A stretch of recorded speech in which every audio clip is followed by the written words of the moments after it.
As long as you need to talk. Yeah. So I would say to Alex, I'd be like, hey, what time are we at game? Why is this going on? And then, once you ease your hand. That has a mic too, you know, it's a room mic.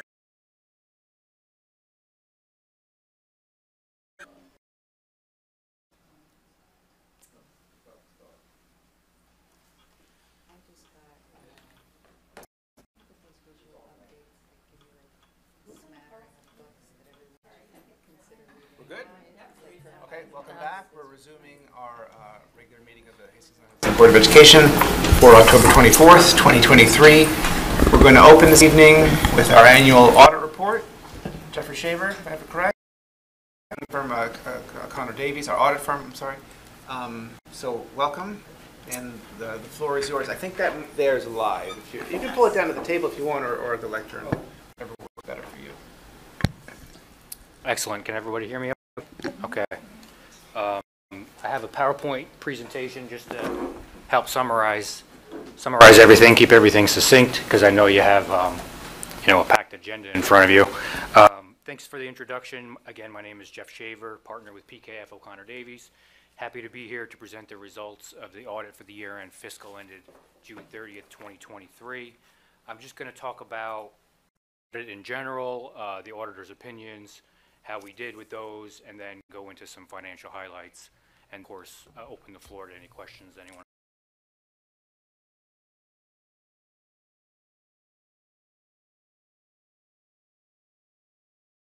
First and foremost is the independent auditor's report, which we've rendered on the financial statements. We have issued a modified opinion. That's also referred to as a clean opinion, and that's the most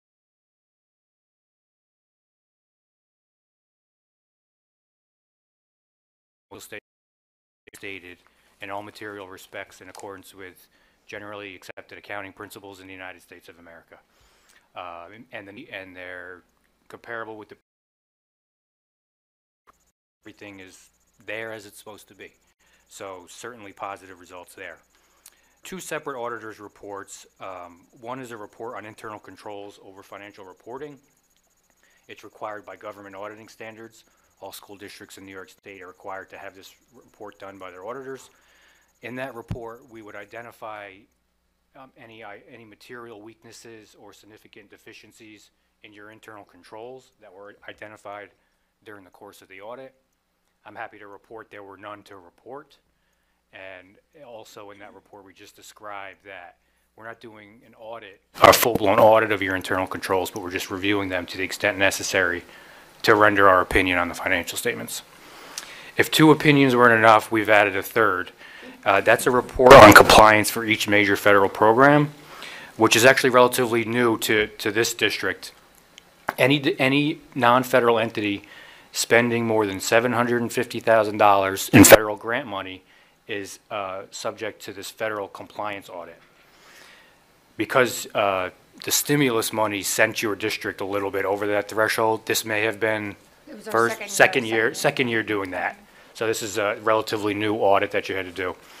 The federal government gives us some specific compliance attributes related to grants that we've tested and tells us to check on certain things, and also internal controls over those compliance attributes. Happy to report that's also an unmodified opinion. Again, that's clean, and it's the most favorable opinion you can receive. So no findings as it relates to the federal single audit. We do a separate report on the extra classroom activities funds that's required by New York State, and also required communications to those charged with governance. In that letter that we issue, we talk about the auditor's opinions. I'm kind of going over it high level here. Identify any issues that were, that rose during the course of the audit. Talk about journal entries that were made, by the auditors or proposed by the auditors during the conduct of the audit. I'm not going to regurgitate the whole letter, but essentially everything in there is boilerplate and standard. There was nothing in there unusual that I need to bring to your attention. No disagreements with management. No instances of fraud were noted. Accounting policies were reasonable, consistently applied. The journal entries that we had to make, if there were any, were were quite minimal. I don't think we. I'm thinking we might not have been any, I don't think we were. which is somewhat unusual. I'm just used to, I'm used to saying that. But in your case, we had no journal entries, which is a good testament to the books and records of the status that they're in. The business office does a nice job getting us everything we need, making it easy for us. It's not nice for us to come in for an entire week during the summer and come and pry through all their documents. They get us everything we need, and it makes our lives easier, and I think it makes their lives easier too. So I'd just like to thank not only Maureen, but the entire office that helped, putting all this together. With that said, I'll show you some financial Can I just highlights. ask a quick question? What's an extra classroom activity? Is that like after school? That's the extracurricular clubs that Yeah, the after district school has. stuff. Yeah. Got it. Okay, just want to make sure. Yeah, and New York State requires that separate report.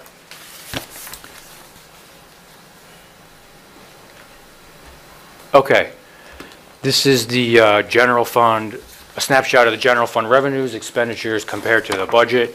This is highly summarized compared to what's in the audit document, but in essence, all the summary numbers agree. You can see a 5-column presentation here with the original budget in the first column.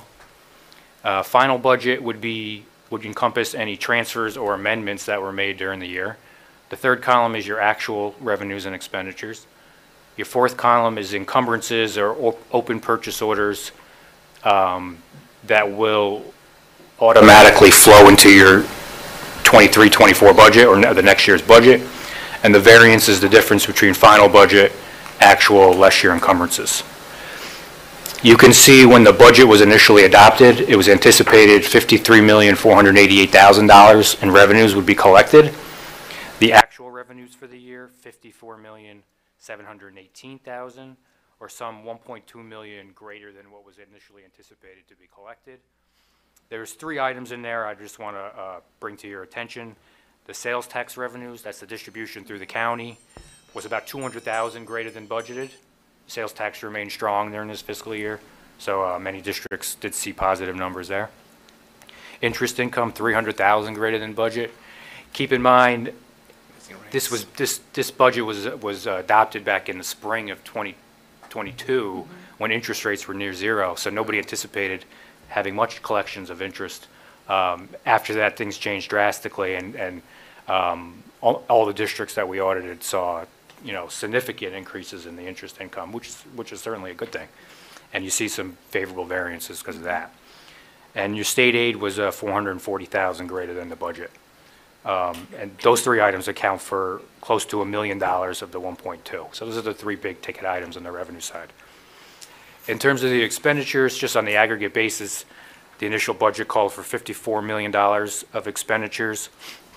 The number was revised through budget amendments, $54,540,000, while your actual expenditures were $52,803,000. After the $311,000 of encumbrances, that represents an underspending of the budget or a favorable surplus of $1,425,000. Adding those 2 surpluses together, the expenditures and the revenues, brings you to a budgetary surplus of $2,659,000.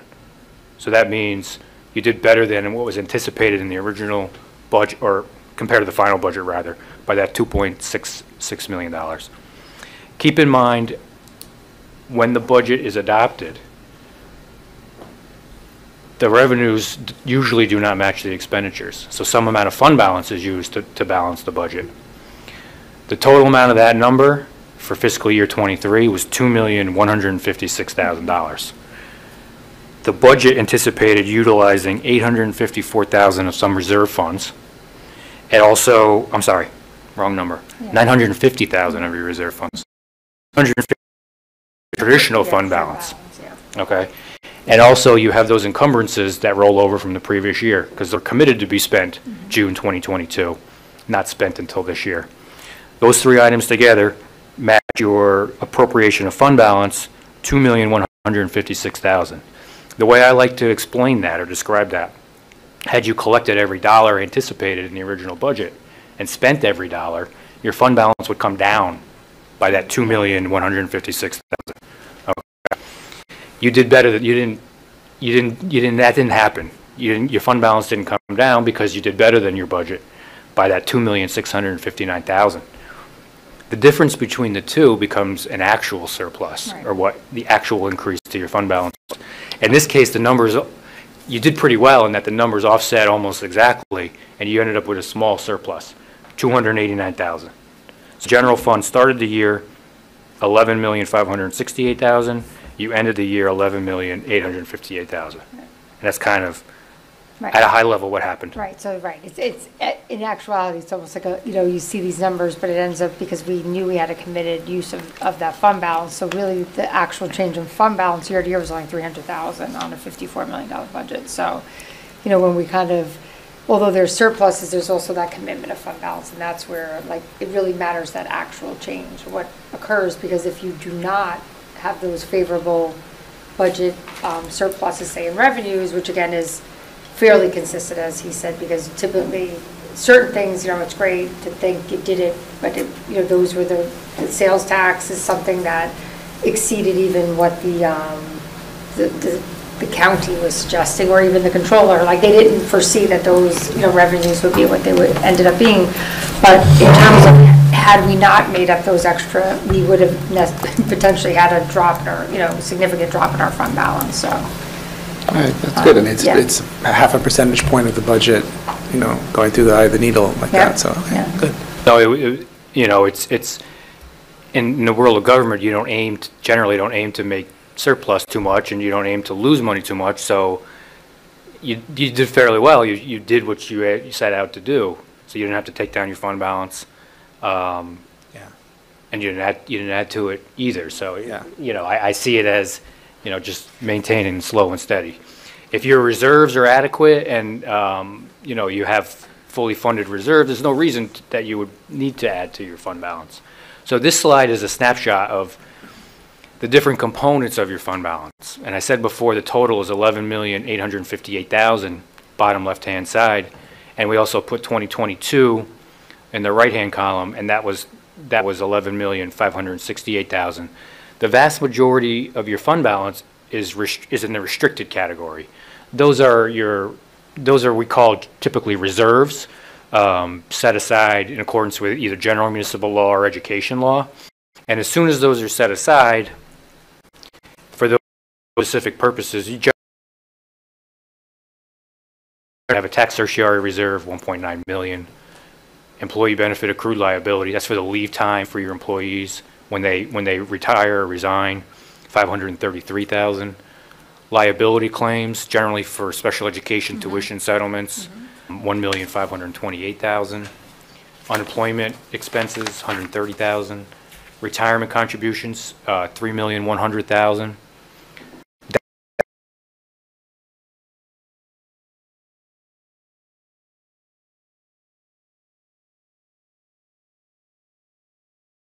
The capital project reserve is a somewhat restrictive reserve in that the voters have to approve you establishing it, and they also have to approve you spend it before you use it, so that are a little onerous, where some of the other reserves can be just set up by the board. So that's your 8.9 million of restricted fund balance, leaving us with assigned fund balance, purchases on order, or the encumbrances once again, 311,000, earmarked in that the district is committed to spending those funds, but it won't do so until 23-24, the fiscal year we're in now. And then your subsequent year's expenditures, that's the amount of your traditional fund balance, or regular fund balance, or unassigned fund balance that you use to balance 23-24's budget. And that's 354,843. The last number is, I call it the residual fund balance. Technically, it's unassigned fund balance. After we take the total fund balance, less all your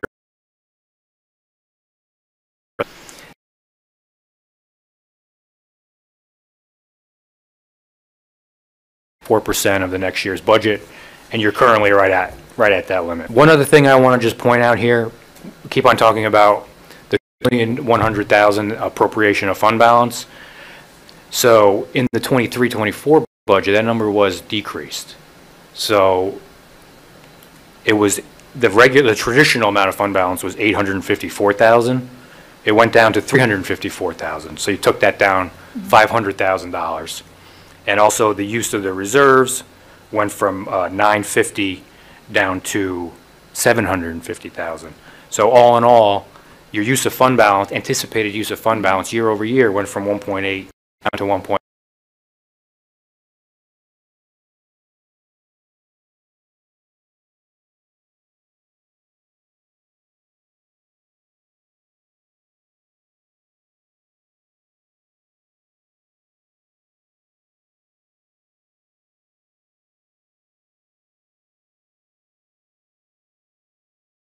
Money sitting, in this unassigned fund. I remember looking at a chart of all the different districts, and it seems like a district goal is to keep that fund basically at 4%. If you look at the chart, everyone across the 56 districts of Westchester Putnam seems to be right around 4%. Would that be accurate? Like that's It would be. Okay. Yeah. Most districts keep 4% or just under. Some of them, 3.8. Some go above.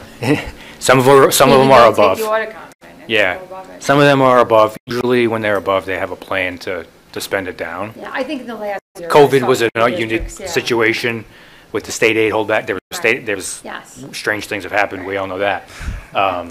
But generally speaking, yeah, almost all districts have at or near that 4%. And I think it's the prudent thing to do. I wouldn't recommend doing it any other way. Gotcha. The way I like to think of it from a personal finance point of view, it's like, imagine an individual or a family making $100,000 a year, only having $4,000 in your savings account. Doesn't sound like it's enough, right? So 4% is really not a lot. It's not a big number, so that's why most districts attempt to maximize it. Thank you. Thank you. And Jeff, I mean, also, I know when we go for credit rating, they do look at, That's a component of that. they go through our fund balance, all of our reserves. And Absolutely. and that They'll look at determines what we can borrow money Oh, at. that's interesting. Yeah. I did not know They that. want to see a level of your reserves, how well funded your reserves are. Do you have obligations outstanding that you don't have reserves for? Right. And I necessarily wouldn't know that as an auditor. Something could be lurking, or someone from the outside wouldn't necessarily know. If there's liability claims out there, for instance, or tax certiorari claims that Right. aren't fully reserved for, the board would know that and the business office would know that. But we do gain some of that information during the course of the audit to know Well, whether the reserves are adequate. yeah, so, I mean, one thing just for those who may be new, just in terms of the reserves, I just want to, based on what you just mentioned, all of these reserves, the restricted reserves, tax certiorari reserve, you are not allowed to establish a reserve unless you have a true capability. I mean, that may seem like, of course not, but there are some laws and rules around it. And quite frankly, to Jeff's point, I mean, not that we're suggesting nor would we have the money to do so, but we have claims in our tax certiorari that far, far, far exceed the amount we have in reserve. And tax certiorari claims that are reserved for or for commercial properties or non-homestead properties, when individuals grieve their taxes, that there's another process for that. That actually just occurs in the normal assessment year through the assessor's office. These monies are due to, like, as an example, when, say, a business or even a rental apartment, say they're the storefronts in Hastings, if there's some that have no tenants, they then can claim that they're able to regain a lot of the taxes back if they are able to demonstrate that that was in a profitable year for them. And that's just an example where, currently I believe we have probably closer to like $15 million worth of claims, although they would likely settle for closer to like $4 to $5 million in obligations. And most districts don't have a fully funded tax cert, and because it would be difficult to do so. So, but just everything in this TAC reserve for any type of reserve, including the liability reserve, and the boards, for the board members who have been around are aware that those do represent actual claims against the district. We're not, and the one thing the attorneys do receive, it doesn't have everything it could potentially have, but our attorneys are required to send directly to our auditors, not through the district, exactly like what claims are either active against us, what things are pending to be paid, they also have to go through because there's things in which our insurance attorneys are also handling, and not all of those things will be covered under insurance, and we would then, whatever the value of those, we're allowed to keep that as well as attorney's fees for litigation in this reserve. But again, it's not like we could just park money in it. So all of these reserves are highly restricted, and that's, that's why they look at, how reasonable, I guess, is what you guys is it to have X amount of dollars in each reserve. So that is other backup that we need to, provide to do that. I just want to Sure. shift gears somewhat.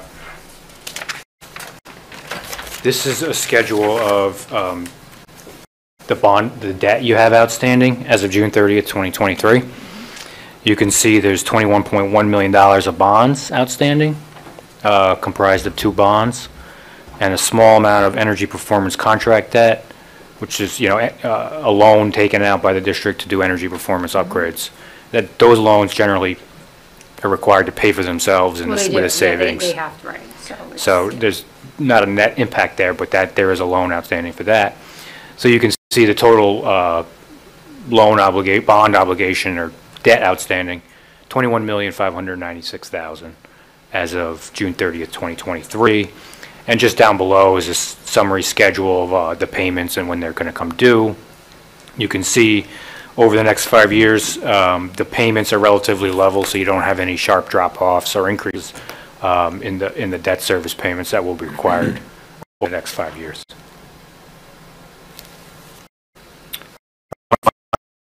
Years again, brief snapshot of the other funds that the district has. Keep in mind the first couple slides were all about the general fund and the adopted budget. These are the other funds that the district has. The first is the special aid fund, and that's where those federal grants that I was talking about with the compliance audit, they would be accounted for in that special aid fund. And you typically wouldn't expect to see any fund balance in the special aid fund because it's all reimbursement. And you're not allowed to carry fund balance. Generally, you wouldn't. No, yeah. Generally you wouldn't. It's like a pass-through. You spend the money, you get the money back from the federal government or the state government, and you end up with zero at the end. So it's just a fund. Deferred or receivable. Yeah, if you haven't collected it, it's a receivable. If you got it in advance, it's a deferral. The fund balance, typically zero, which is the way it's supposed to be. So just to get, that's just for everyone to see. Your capital projects fund, there's $1 million of fund balance there. Those are for your previously approved capital projects, and that's the amount left to spend on those projects.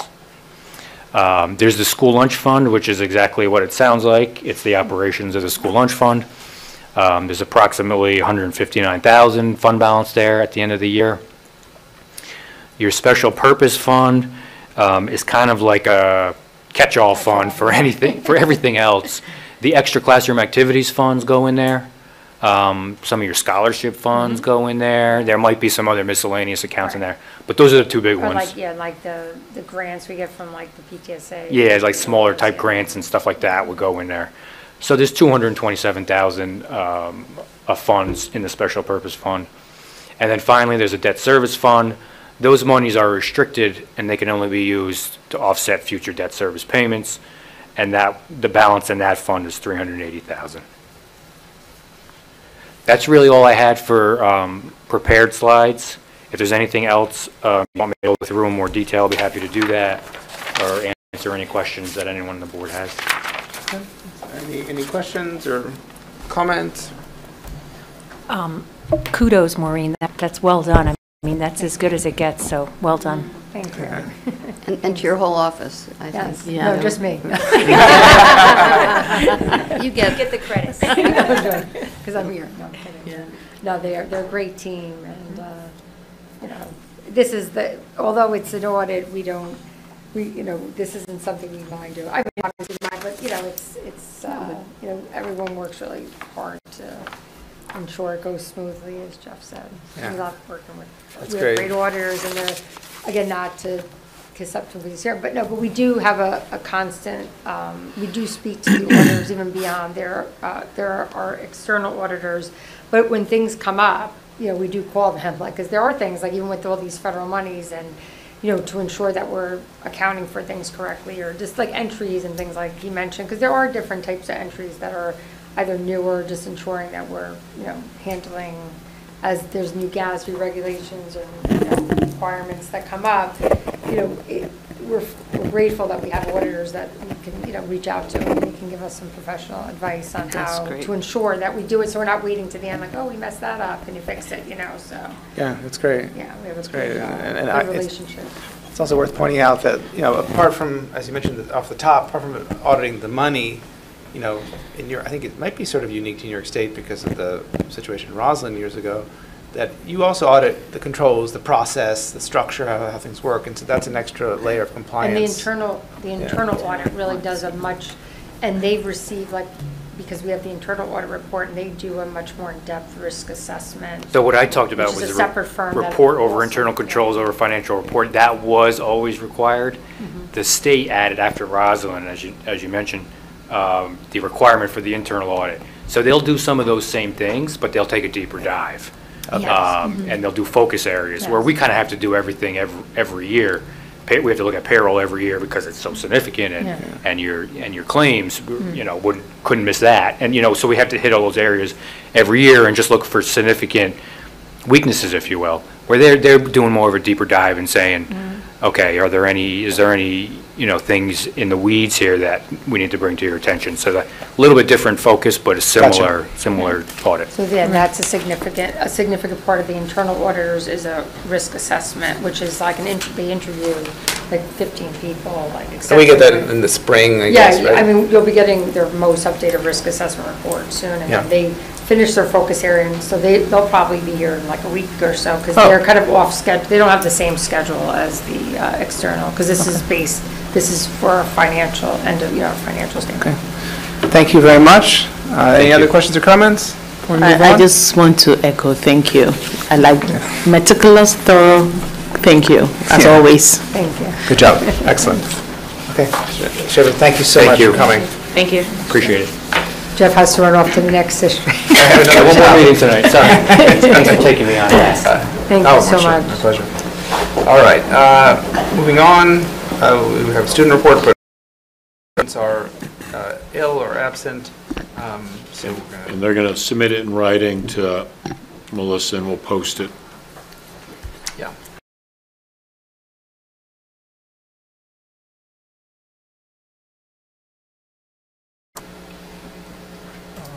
No public comment. Any public? No public comment, okay. Moving on, presentation from our SPED Advisory Committee, Laura Sullivan and Tessa Stewart. Good evening. Okay.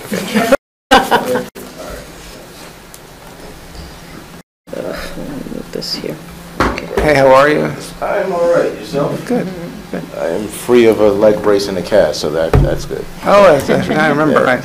All right, so I will be sort of brief, as there is just a small update since the last time we spoke in June.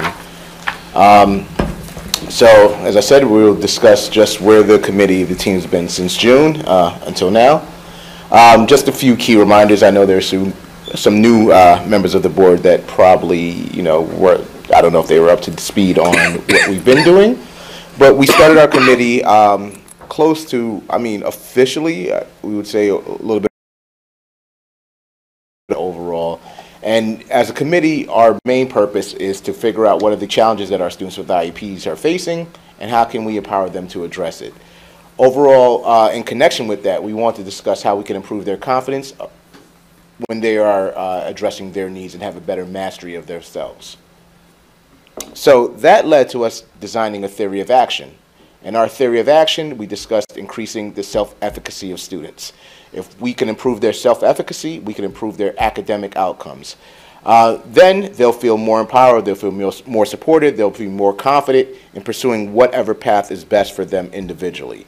So the concept of self-efficacy is just the belief in oneself, the belief in one's ability, and not to see challenges as hurdles, but challenges as not barriers. So not to see challenges as barriers, but as hurdles that we could overcome. So you see a problem, you don't get anxiety, you don't get that self-doubt. You say, hey, this is something that's part of life and something that we could overcome. So we want to improve their self-efficacy.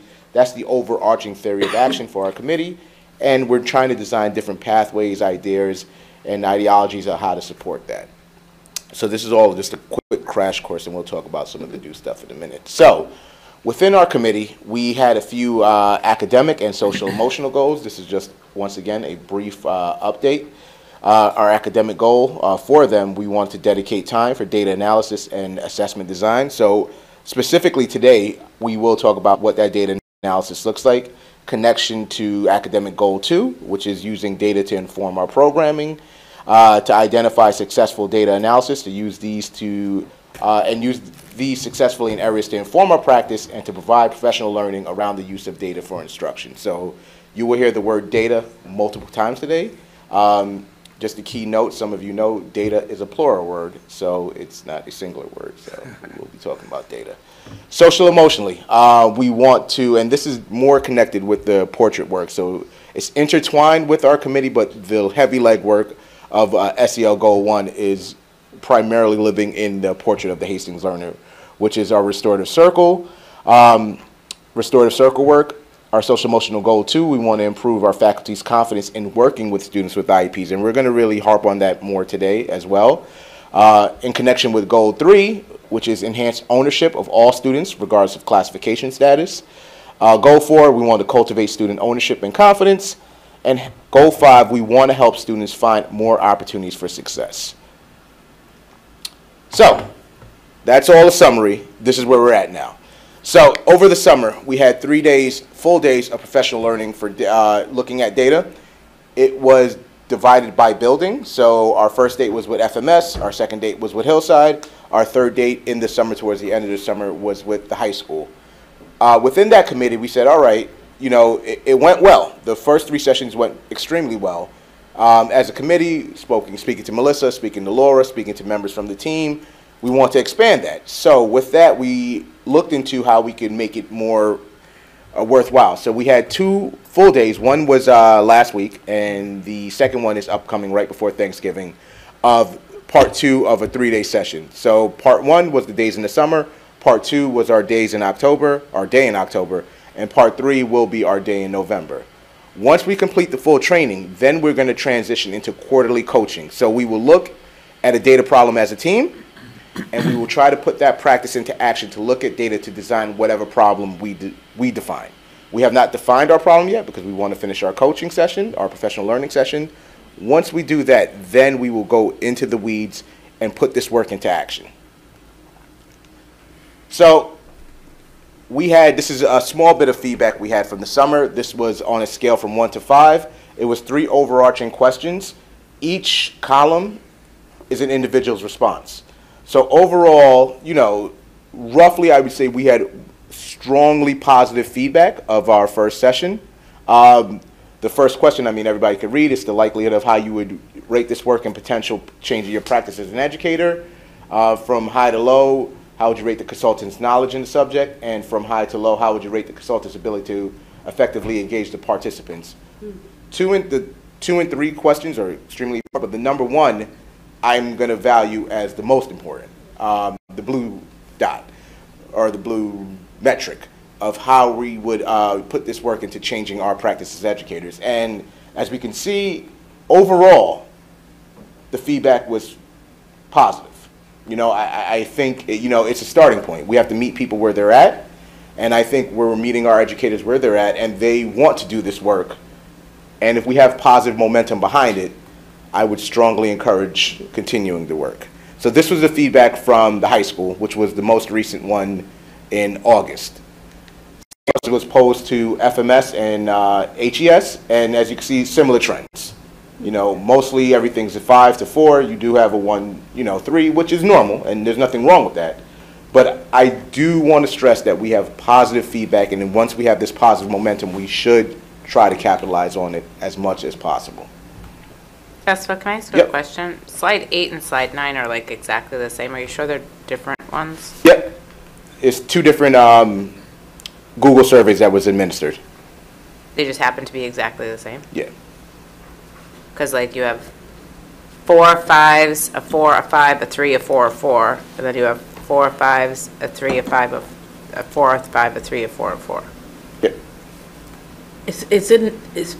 if it's ranking, because I don't think it's 5 people, so sometimes. No, it's 9 people each. 9 people total. Total, 9 individuals. 5 of them give a 5, yeah. Okay. Yeah. It's just strange that the results are exactly the same. Yeah, and I have the entire survey. I mean, we could share it with the board as well, but, you know, and there were open-ended questions as well, but I just figured for the consumption, this was easily digestible. And I just want to add too, so we were very pleased to see this because part of our model was to have people who served on the original committee bring a friend to the data analysis work. Oh.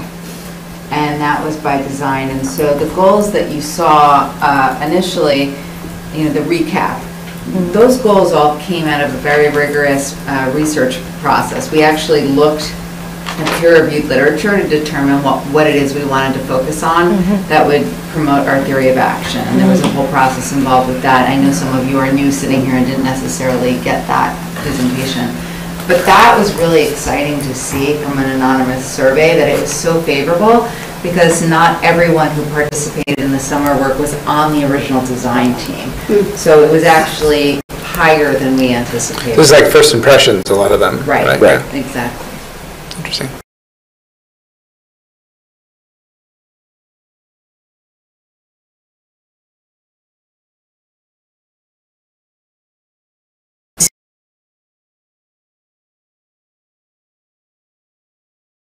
So was there a form of qualitative follow-up with, or it was anonymous, so you can't tell the individual who? Which would be a little easier to differentiate. That was everybody. So it wasn't divided by building. It was everybody who would.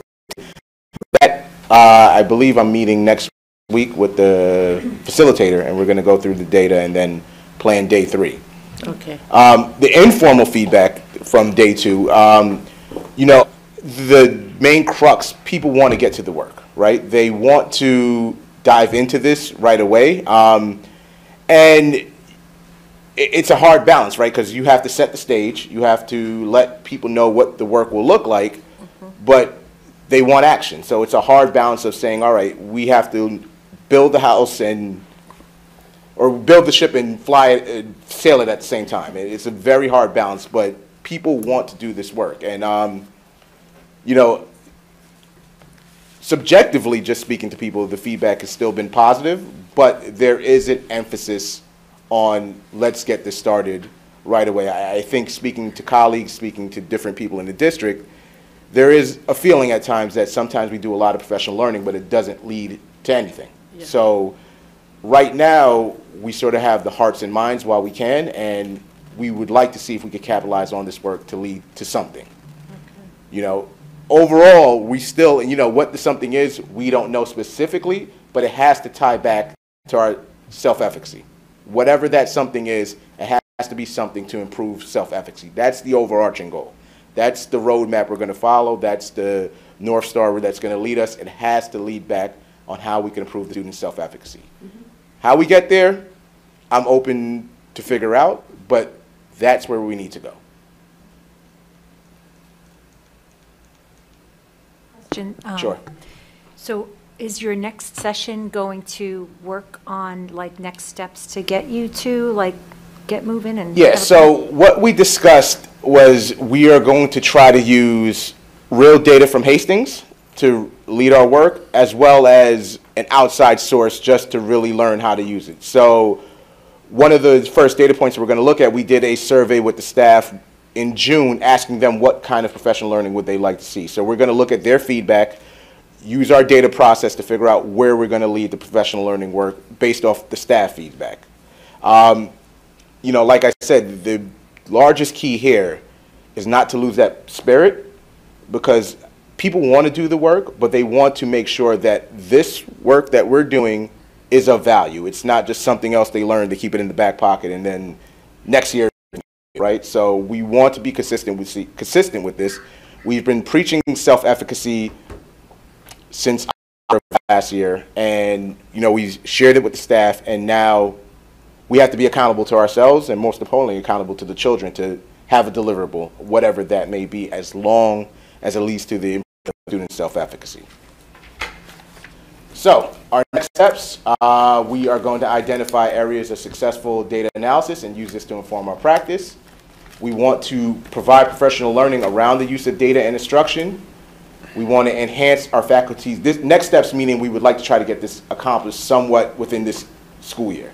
Enhance faculty's confidence in working with students with IEP and enhance ownership of all students regardless of classification status.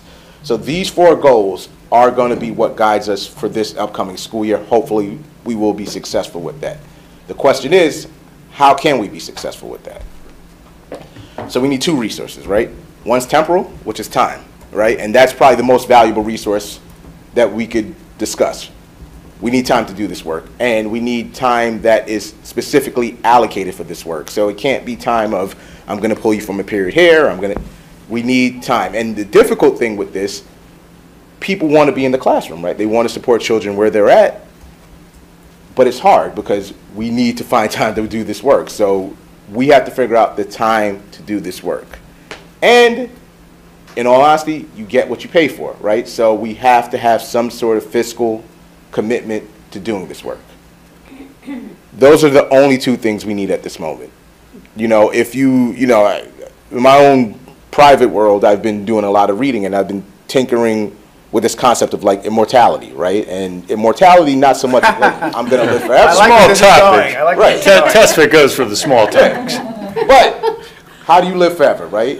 It's through your words, it's through your work, it's through your actions, it's through your legacy, right? So it's not like, hey, I'm going to live till I'm 2,000 years old, but can we make this work immortal? That's where I'm trying to envision this, and those are the 2 main things we need to continue this work, It's not easy work, I'm not going to say, oh, every professional learning session we had is, roses and daisies.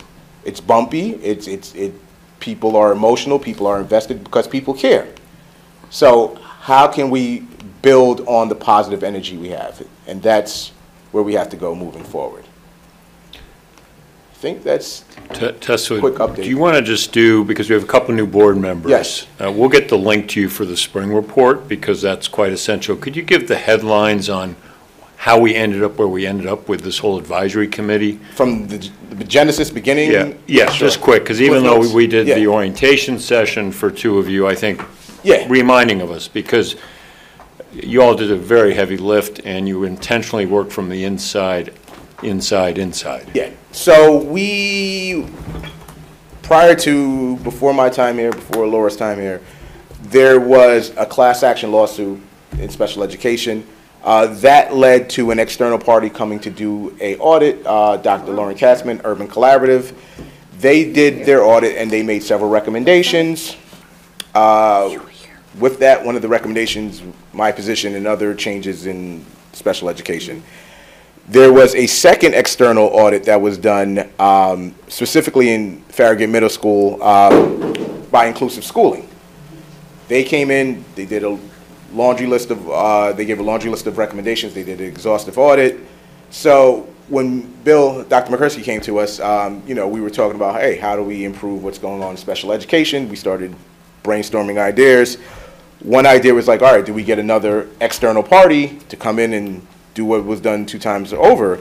And, in speaking, I'm like, listen, I think we have the expertise here, and we don't necessarily need to outsource what we have here. So that led to us having advisory committee or steering committee, and that wasn't that successful, right? So we had that, and it was super administrative heavy. You had a few teachers here and there, but it was one of those, and I don't know if anybody's been in those meetings where everybody's quiet, nobody doesn't want to say the wrong thing, and it was just the administrators talking. It wasn't as productive. So we were speaking again, we're like, all right, we have to scratch that, we have to reinvent the wheel, think about what we're doing from the ground up. So the summer of 2022, we reached out to a group of teachers, and it was across the board, from special educators, general education teachers, PE teachers, foreign language teachers, math, etc. And we started what you see now as our Special Education Advisory Committee. So we had 3 days of committed summer work. Everybody had to commit to come in for the 3 days over in June. Then we met monthly, sometimes multiple times a month, We did research-based articles, we did site visits, we did student focus groups. There's probably a lot more, I'm just going off the top of my head, that we did. And from there, we led to our theory of action, right? So, you know, we had several ideas of what our theory of action is going to be, and that theory of action led to improving self-efficacy, right? We want to put more ownership in the students' hands. We want them to become masters of their own destiny, masters of their own fate. We want them to lead their learning. We want them to understand they have a disability, understand what they do well, not almost always what you have a deficit in, but also what are your strengths, right? And we want to improve their knowledge of themselves and how they could navigate life with their own strengths. So we thought about, all right, how can we improve self-efficacy? And I believe, I'm not sure if it is, but I'm almost positive our advisory goal document was shared with everybody here, and it's a pretty exhaustive list of things we would like to get done from June of 2022. I think it was even into maybe June of 2025 or 26. So that's how far we tried to plan with best intentions. Not saying everything was going to get done, but that was our intention of trying to have these goals complete. So with that, we're looking through our list and we're like, all right, well, the group's consensus is like data. That's a very important tool that we need to look at. You know, we deal with data all the time. We deal with subjective data, objective data, qualitative data, quantitative data. We deal with all kinds of data, but we never really use data to drive our decisions, right? Or I take that back. We do, but most of our data is just subjective, you know, anecdotal. We never look at concrete data to really drive decisions. And the anecdotal data is super important too, but we have to look at both ends of the spectrum. So at that point, we said, all right, we brought it to the team. We're like, we have two options, right? We have Southern Westchester BOCES, Putnam Northern Westchester BOCES. Here are the quotes, what they offer. What do you guys think? We went with Putnam Northern Westchester BOCES. And from there, we worked with the facilitator to plan what the data was what the data days will look like. At that point is where we went to our summer dates and we had our 3 sessions. And, you know, I think by November, or when we're done with the 3-day process, we'll have a better idea of where we're going with the data. But it will be something data-driven, whether that's to say, hey, how are we looking at our programming? How are we looking at our IP goals? How are we looking how we differentiate instruction? How are we looking at inclusive practices? Do we need more? Do we need less? That's where the crux of this work will go. And this is just one piece of a larger puzzle. But right now, our focus for this year is going to be on data. Next year, it might be something else. But right now, data is where we're looking at. Guys, the question is part of the problem, or like the orientation of looking at data, you know, theory of action, which I totally agree with, is how does data, what data supports, or how do we assess self-efficacy? How do we track 100%. it? Is that kind of the trying to figure out what matches up? That's where I believe it's going to go. In addition, like, because it is a very abstract theory to, you know, to measure. You know, I could spew ideas how you could measure it off the top of my head, but I don't want to just say, oh, well, this is where it's going to be. You know, you could talk about student attendance at their IEP meetings, student voicing their IEPs, we post-secondary, do we track where students want to go? You know, I know we had a very successful college night last week with SEPTA, and that was well attended, but, you know, on the other note, like, college is not always the goal. Not for everybody, and not for our students all the time, you know? And so that, if you're a self-efficacious student and you're like, all right, well, hey, I want to go into the fire department, you know, that shouldn't make it less than or more than somebody who wants to go to Harvard. It's just, that's where their own self-efficacy led them to. So to your point, you know, I think there's various ways you can measure it. What the metric will be, I don't know yet. I think we will get there, but, you know, if you're going to ask me right now, I'm not going to be honest, I don't know what the metric is. No, I'm saying that that's where things are sort of, that's why you're pointing that direction. Right. That's the big question within the other question. Right. Is how do we get our hands on this? There's also the idea, so the self-efficacy, although a jargony, researchy term, it's like the right term, which is like if you believe you can achieve, you will. Yeah. And data is a great entry point for that, because it's not about reducing an individual to numbers, because data can be qualitative. Someone brought it up earlier. It could be qualitative, it can be just, you know, even looking at student work and seeing patterns of different things. It can be a number of things. So when we talk about data, it's not just like how do they perform on a test. Like that's very reductionist and definitely too simple to say like what it is. But if you're looking at it from a place of increasing capacity to work with data, it means ultimately we're getting really good at honing in exactly where to meet students where they are. And we're also getting really good at helping them to see that because we've met them exactly where they are, that they're growing faster because the increments that they're moving in are meeting them right where they are in their readiness zone. And so it's having children be able to see that, and also having adults being working with those patterns and thinking about how they can leverage that information that they're getting to teach into students' needs and to be able to work with smaller groups of students. So it's taking things that people are doing very well and getting very micro about it so that we can expedite growth and then increase the students' feelings that they can achieve as well. You know, I think the bigger piece, right, is organizationally, what do we value, right? Like, you know, it is a high-performing district, and, you know, but I do think we miss the kids' some kids' success where it's like, all right, I got a 69 on the Regents.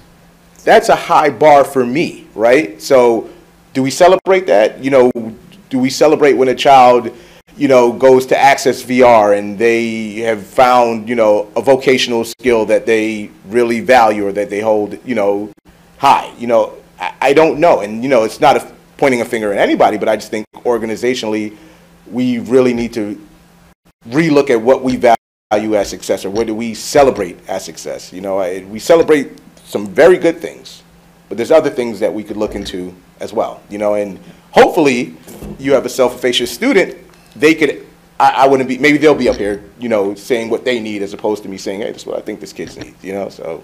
Yeah, okay. I just want to say thank you to Dr. Makesi for bringing a lot of the data work that has happened. I mean, I publicly always share that my only child, my son, is on IEP. We were dragging our feet, Laura, I remember. We were crying in your office. We were skeptical in bringing our son here, and we've never regretted it. And thank God that, and what I like is about how, I mean, we failed at this, so we redid it, right? For me, it's just amazing to just see the growth.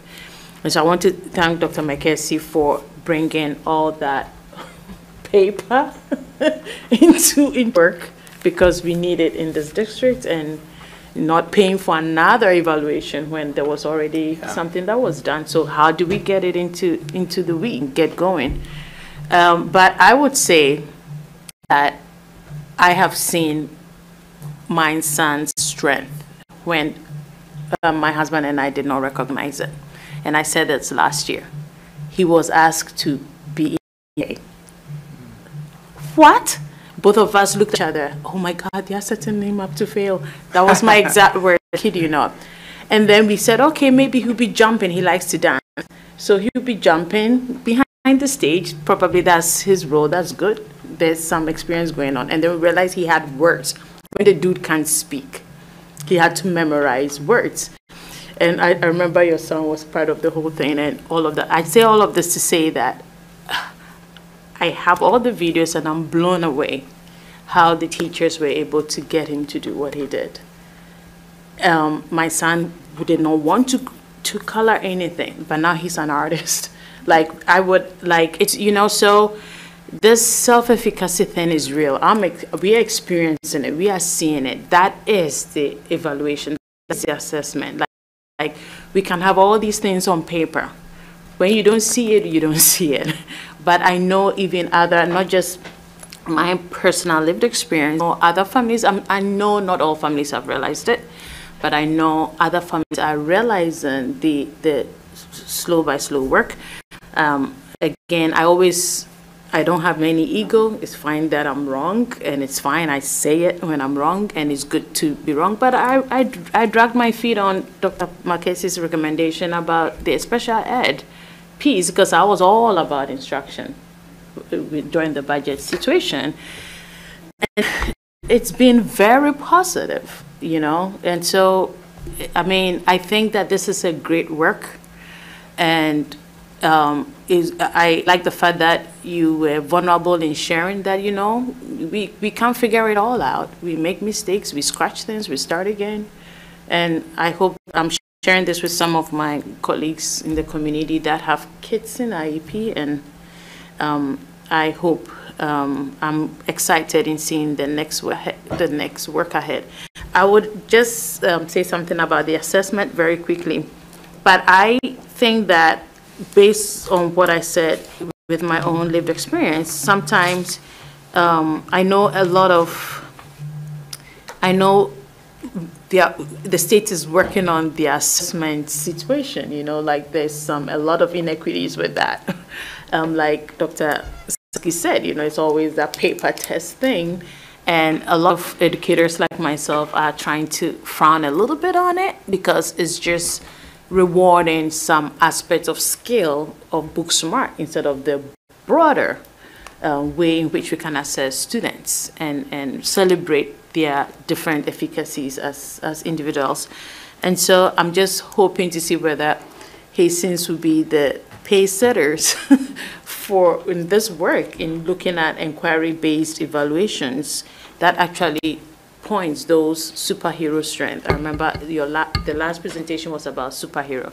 So identify those superhero strengths that these students, it just pops up without even, you know, the teachers are able to bring it out of them. And that in itself is that success like we have in my own personal success story with my son, yeah. I think just to bring the point, when we're talking about self-efficacy, it's twofold too, right? It's for our educators as well, right? So the more professional learning, the more normalized we have these conversations, the more confident they are in their abilities. Not to say they're not confident, but the more they know, the better they can support our students, right? And the one, I guess, last note I would say is, you know, the work, it's not going to be clean. It's not going to be like, all right, I'm going to come back in June and we figure, you know. So I would just ask for grace for the teachers that are doing it. You know, I do feel like, and I don't want to speak for them, but, you know, from what I hear, like, there's a lot of pressure, right? And there's also the fear of messing up, right? And we all will mess up, but as long as it's from allow them that room to breathe and be understanding, and things are not 100% clean. You know, the work, it's messy work, but as long as the work is being done with the right intentions and moving in the right pathway, it will get clean. But right now, we're in the mud, and that's how the best way I could summarize it. And I want to thank Tesfa and Laura and the entire Special Education Advisory Committee, and also our facilitator for the data analysis work, Anshula Sobran, from Putnam Northern Westchester BOCES, is just phenomenal. And to Tesfa's point, she started us off with the session assessing how we feel about data, like what are our feelings around it, what are we experiencing. And there were a couple of people in the room that were really, really uncomfortable, and they were very honest about that, and it was great because everybody showed their cards, you know, how they felt, because that largely guides decision-making, right? How we feel about something actually matters greatly. So working through some of that was interesting and exciting as well. But it was a great group, and we, you know, the goal is to move from the summer theoretical learning about working with data into the direct coaching on the ground, apply, you know, so that we're moving from theory to practice. Research shows it, so this is not just me. I think we're going to transition to something that I'll introduce Laura in a second, but I would urge the board to look at slide 11. As you've heard me say, I'll put my veteran hat on, you as a board need to think about what are those few levers you got to pay attention to, and that's right there. Because you need the time to do this excellent work. If during the day you're having these excellent, because and thank you, Tesfa, thank you, Laura, thank you, Maria Angela Sanchez, who's not in the room, but the board's agreement to go swim against the tide a bit and say we're going to have 2 assistant directors And then the director, it's no accident that Tessa has been an incredible leader of this, the facilitative, collaborative leader. But some of that is an ability that you've got Marie Angela Sanchez, who's been able to focus on things and is, as I think Laura and Tessa would agree, an exquisite talent, whole area of as a psychologist, et cetera. But that's key that you as a board allowed that to happen. But that's part of the time issue. So there was some freeing of time. But our teachers, do you want them away from our precious children? Right, and I don't think they want to be. Right, and they don't want to be. And I think Tessa said it so beautifully, frankly, that our people are dedicated, and we're going to have moments that we don't want, but we're humans, right? But I'm saying that's, so time, the financial commitment piece is, and if you look at those two dates, you either pull people out during the day, and you as a board and we are concerned about the need for all the sub we have. Right. Some of that sub issue is driven by professional learning, and we don't want to give up on that. Some of that professional learning is this exact work, right? So then as we get headed into budget season, I think we need to be thinking about how do we free up people without taking them away from our students, and in a collective bargaining arena where we have to honor that. We honor these contracts, we understand, honor these relationships. There's after school time, there's other time here we have to be thinking about.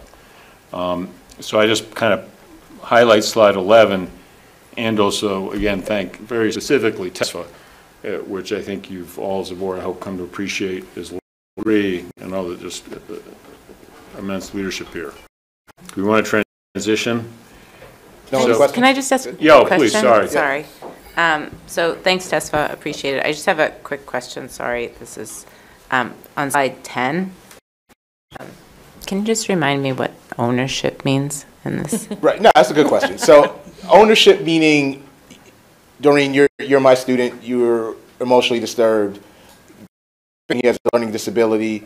I'm comfortable with the learning, but sometimes I see how your emotional disturbance manifests and I'm just not that comfortable with it. So you're both my students, regardless of what, I'm gonna do everything I can. You're mine, you are mine, you are my responsibility, you are my care, you are my love, or I'm dedicated to your success. So regardless of, hey, I only deal with the kids with speech, no, we deal with everybody. So when I'm saying ownership, you know, we deal with everybody. There is no IEP in the real world, right? So we have to realize, like, all right, you know, I don't know who in this room might have some sort of disability. I'm not sure, you know, so I can't say, I can't work with you. You don't, you know, regardless of what, they're all our kids. So ownership meaning And language, actually. loving all of our children. Got it, thank you. And then I'm just wondering, in teaching schools today, do they do a better job today of teaching this kind of thing, do you think? Like so that in they'll teacher be preparation programs? Yeah, so they'll be better prepared, like the Bank Street School or whatever, you know, are they better prepared than maybe some of our others, because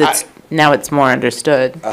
I'm old as dust, right? So like when I was in my programs, it was like, do the running record, read this, and here's a little summary about the ENL kids, here's a little summary about the special ed kids, figure it out. I think because I know when I had to do it, I had to do like the content specialty and I had to do the special ed separate. I think that's incorporated now. They did change the classification out, like there's a K-12 special education students with disability classification. I think we're more informed. I want to believe the instruction at teacher preparation programs are more in tune to this. I read I know I'm taking up some time. I read a research-based article and it was talking about teacher preparation programs for special education teachers. And this, I'm gonna go on a little tangent now, so side note. And I spoke to Melissa and Bill about this briefly. Like, when we're looking at how we evaluate our teachers, right? If you look at the Danielson framework, we're evaluating people who do a very specialized thing in a very generalized way, right? So if you look at the rubric of how teachers are assessed, and if I'm a special education teacher, there is nothing there that, and this is a bigger conversation than we could figure out, that focuses on the specialized knowledge that a special education teacher has. Like a special education teacher, I'm speaking from experience, I'm speaking from observation, and just because I've lived this work, it's a very specialized knowledge, and it's a skill set that, yes, you can learn in teacher preparation courses, but it's through experience, to how to differentiate an assignment, how to modify an assignment, how to redirect a student. It's so nuanced, and there's a lot of things that can't be spoken that is just innate in the special education teacher. But to answer your question, I want to believe yes, but I do think there's a lot more, and more from the evaluative portion of how we evaluate our teachers. I really think if I had my druthers and I had money and I could go to Albany, that's where I would make change. In addition to more work with teacher preparation programs. I know right now it's mandated that if you're a special education teacher, there is a course on autism that you have to take. When I got my certification, I didn't have to. I don't think Laura had to, but it's mandated now. But if I'm going to be honest, the course, it's like click the video. Like it's not, you know, Yeah. hardy. Right. You know? Like how doctors have to do rotations in each of the specialties. It would be good, even if you're planning on doing general ed, if you had to do a rotation in, you know, each of the things that I have the research on prepare you better. It was a study in New York State on where the teachers ranked, and I don't remember off the top of my head, but like the skills they needed as a special, what should be evaluated. And you know, the experts are here. You know, they know what they're doing, and it's just, it's a systemic issue, not a systemic Hastings issue, a systemic national issue. Right. Doreen, you know? it's such a good question, and it's a powerful one because that's the pipeline, right? And I think, you know, I recall leaving teacher certification program, and we get surveys every so often. But I'm currently sitting on the Teacher Certification Programs Advisory Council for Fordham, and they're in the midst of starting to reinvent and really get in there in terms of their teacher certification program and what it looks like. And that's newer for the reinvent, but it really is to the individual schools, frankly, to take the bull by the horns on that. And there, of course, there's guidance, but some really are. Some universities and colleges are looking to see how do we incorporate newer research, newer practices, and feedback from people who have moved into the classroom and said, here are things that I really need. So Yeah, it would be so helpful. Right, it'd make their job easier. All right. And then I have one more sorry. question, sorry. But it's more of a comment than a question, but you know, I love the life skills class. It's one of the reasons why I really wanted to support that. And you know, you just got me thinking about the person who wants to be a firefighter versus, you know, maybe going to Harvard. But you know, it's one of the reasons why I lament that we don't have things like woodworking anymore and, you know, those kind of classes, because it's always you find out that the kid who's really good at math might suck at woodworking, and it allows other kids to feel good about themselves. In the way some sports makes you feel better, 100%. or theater or something, you know. I'm not suggesting, I mean, I would love to bring it back. I know it's cost and all of that stuff, but it's one of the things that makes me sad that we don't have in schools anymore. And Laura, I mean, she has been doing a lot of work with Access VR, and, you know, so there are resources. It's just that, you know, I don't want to say we haven't had to, but like, we're getting more, we're not sending out as much students, right? We're keeping a lot more students in-house, and we're going to see this more. And I think the more we normalize it and the more we make it more of our protocol of how, you know, hey, this is your path, this is your path. Like, the options. Options are great. Right. They're a beautiful thing. Yeah. I'm actually better at, you're always better at everything than I am, and I'm better than this than you are. You know, just it's going to, like, you're feeling like you feel good about yourself, like you can do things. You know. Still got to read and write. Actually, same in the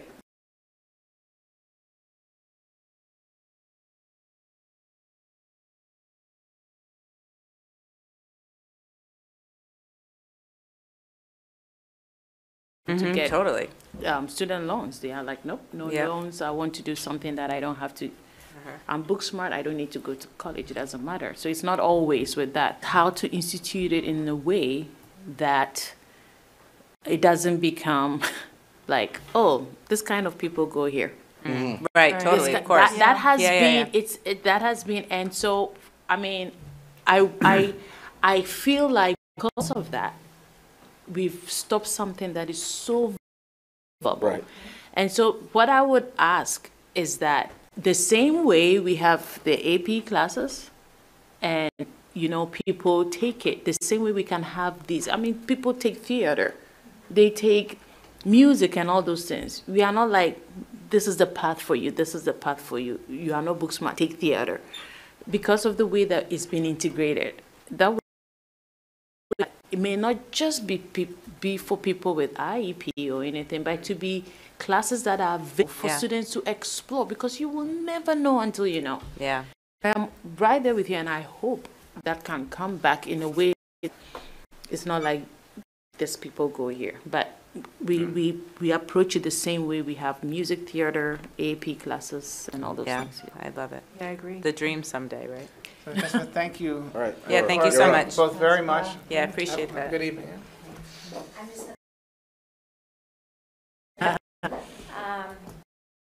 Interestingly enough, I did want to just share a couple things to build on what you said. Is currently we have 10 students out of district, which is much lower than we've had, and out of those, 7 of those are in integrated programs that are with general education and special education, and only 3 are in actually separate programs, which is huge. So I did want to just share on that. K through 12, there's only 10? Actually, K to 22. Oh, wow, Yeah, amazing. so 5 to 22.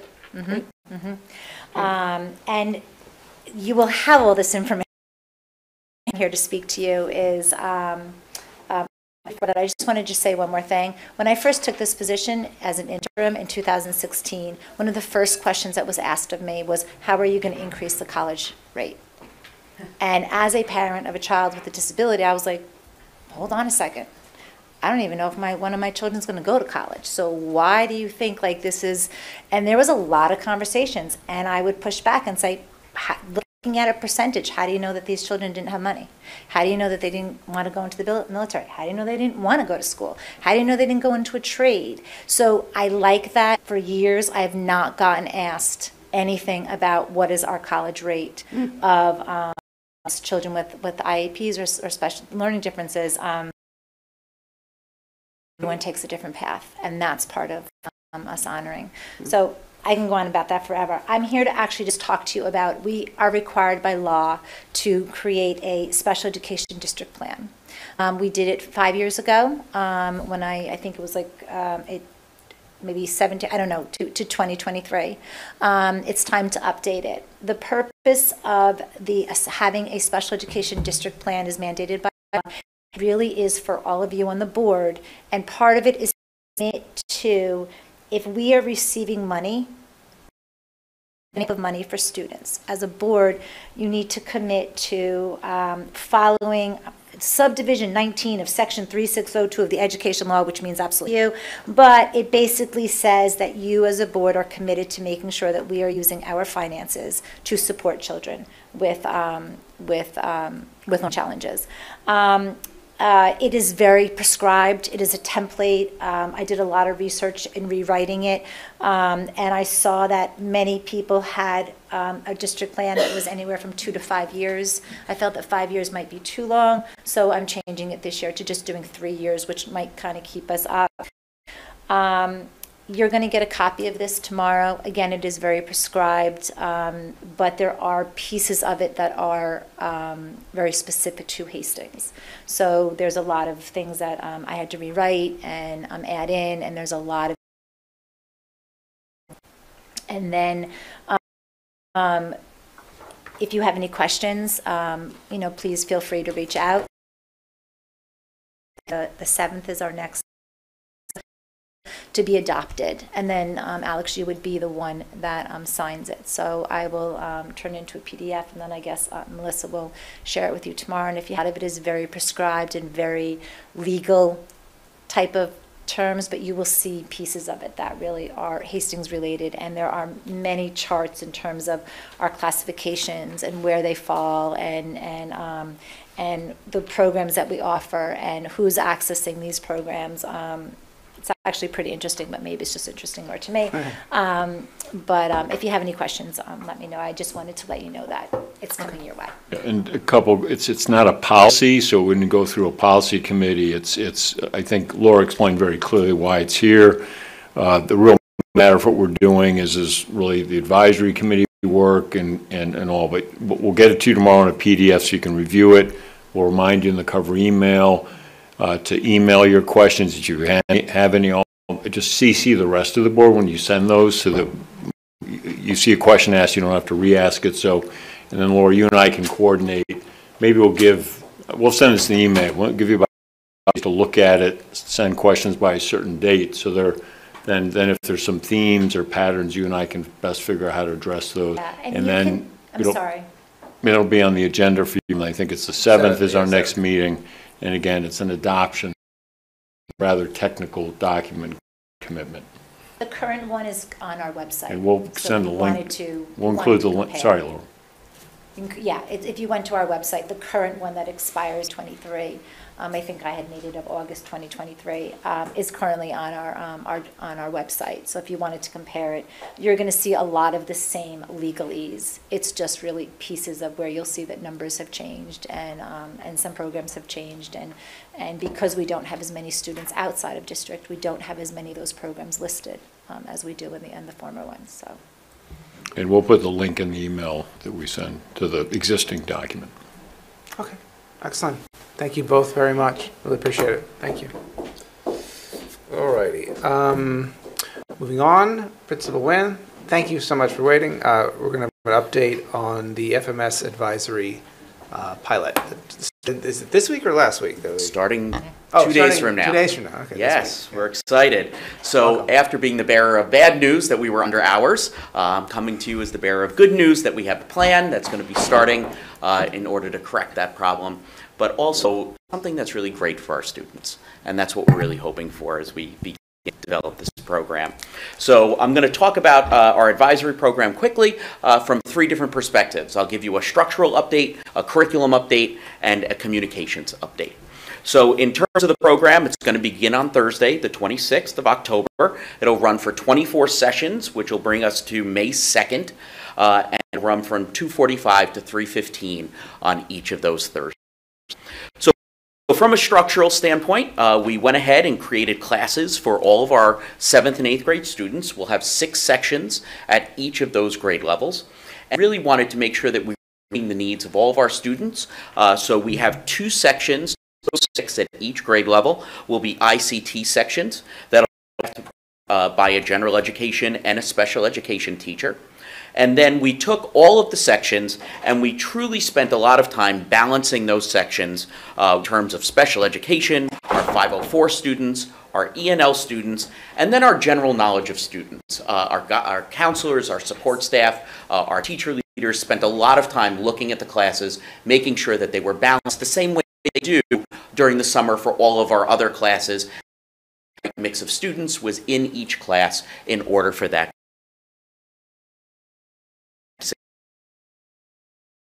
I want to thank both the middle school and high school staff. We have middle school and high school teachers who will be teaching the program, created in eSchool data for attendance purposes to make sure that we're meeting our mandates for the state.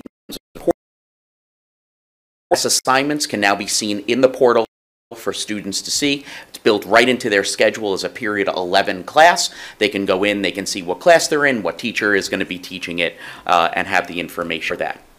Another really exciting aspect of the program that came to fruition as we began to develop it, we have high school volunteers who are going to be joining in the teaching of each one of those sections. So our high school students are going to be able to provide invaluable input, support, and a really interesting perspective on a lot of the topics that we're going to be looking at for our middle school students. So I want to thank Jeanette Coker and our high school students for joining us and for really putting in a lot of time in order to be members kind of in a peer leadership type program, which is exciting. From a curriculum perspective, the committee examined multiple resources to really think about what it is that we wanted to cover throughout the course of this advisory program. And one program is perfect, but we're really looking at a program that kind of is well-rounded and provides good resources that can build some good discussions for our students. And we landed on a research-based program called Character Strong. Online, you're more than welcome to see it. They have their full curriculum on, which is nice for us to see. And really, the middle school program focuses on well-being, belonging, and which are 3 things that I don't think anyone would argue are important for middle school students to really dive into and to begin to look at. We are going to use that as a resource. Obviously, it's a resource that covers many, many, many topics and lessons. we're now really picking the most essential ones that we think would be most relevant to our students. And each of those Thursday sessions will incorporate a piece from character, as well as end with a restorative community circle, which is something that we have been really promoting through the middle school. And I want to thank Camila Dawkins for really spearheading that work. So all of our teachers in the program, as well as the 14 seniors who are going to be tied to our different sections, had a training last week with Duke Fisher on how to lead appropriate and meaningful community circles, and really got a lot out of that. So we're excited to use that work to bring to all of our 7th and 8th graders. Okay. Each of our sessions is going to be followed up with a feedback form for all of our advisors.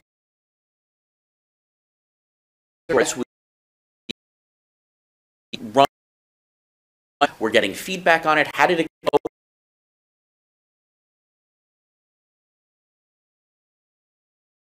Begin to move forward. What's potential for us, and how are we going to move the program forward in the best possible way?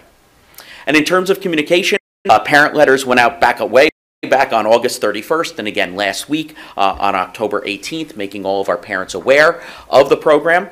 Our students have been hearing announcements all week. I'm not 100% sure they're fully thrilled about being here from 2:45 to 3:15 every Thursday for this, but I think they understand the reason why, which is the important part. And staff, it has been ongoing. I think one of the important things to bring up is that we really started discussions with the staff about the fact that because we're losing Thursdays in terms of being an academic coaching day, that they really be cognizant of what is happening on Fridays. So major assignments, tests, quizzes, making sure that they realize that if a student hasn't had the opportunity to go to academic coaching the day before and ask any questions they might have, we just ask that they be cognizant of that and that they really think about how that's going to impact our students. So we are ready to go for this Thursday. We're all set up, and we feel like it's going to be a kickoff of a great program. So open to any questions that you might have. Excellent, thank you. Any comments? Yeah, questions? I have a couple of questions. So the first one is why Thursday and not Friday, considering the exam, the academic coaching piece that student may miss out? Why was it Thursday chosen instead of a Friday? Just wondering, especially if when we looked at days of the week, we felt that Fridays are a day that people sometimes they really just want to move forward and get into the weekend. We felt that Thursdays was a better choice. Wednesdays are meeting days. Mondays are never a good day because we have off for many Mondays.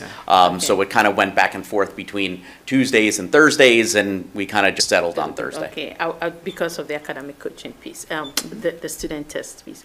Okay, and then my second question, which is then the last question, is in terms of the restorative coaching training, are teachers being rotated across FMS and even the high, probably FMS, to benefit from that, or is it just this selected individuals working on this particular advisory? So the training last week was specific to these teachers because we wanted to make sure that they had a true understanding of the restorative practice kind of concept. But we have multiple up later in this year where we are going to be training more of the staff, and it's our goal to make sure that the entire FMS staff is trained over the next, hopefully, say, next couple of years to make sure that everybody really understands that concept and how appropriate it is. So we're starting with, we've got a group of teachers that are preparing for their 3-day training, which is coming up later this year, and then we'll kind of move through the staff as we go. But right now we're starting with volunteers, those that are really interested in the work, which, you know, will create much more buy-in for us. Thank you. I'm also very excited about the peer mentorship having the high schoolers there. I'm so excited. Yes, I mean, we were thrilled when the idea was fit, and I'm really excited that we have so many high school students that were actually engaged and wanted to be involved in this work, and many of them spoke about how they felt as though they would have benefited from it when they were in middle school. So, Yeah. you know, kind of giving back, which is always what we're looking for. Thank you. You mentioned feedback, Mhm. and I think it would be so interesting to get student feedback.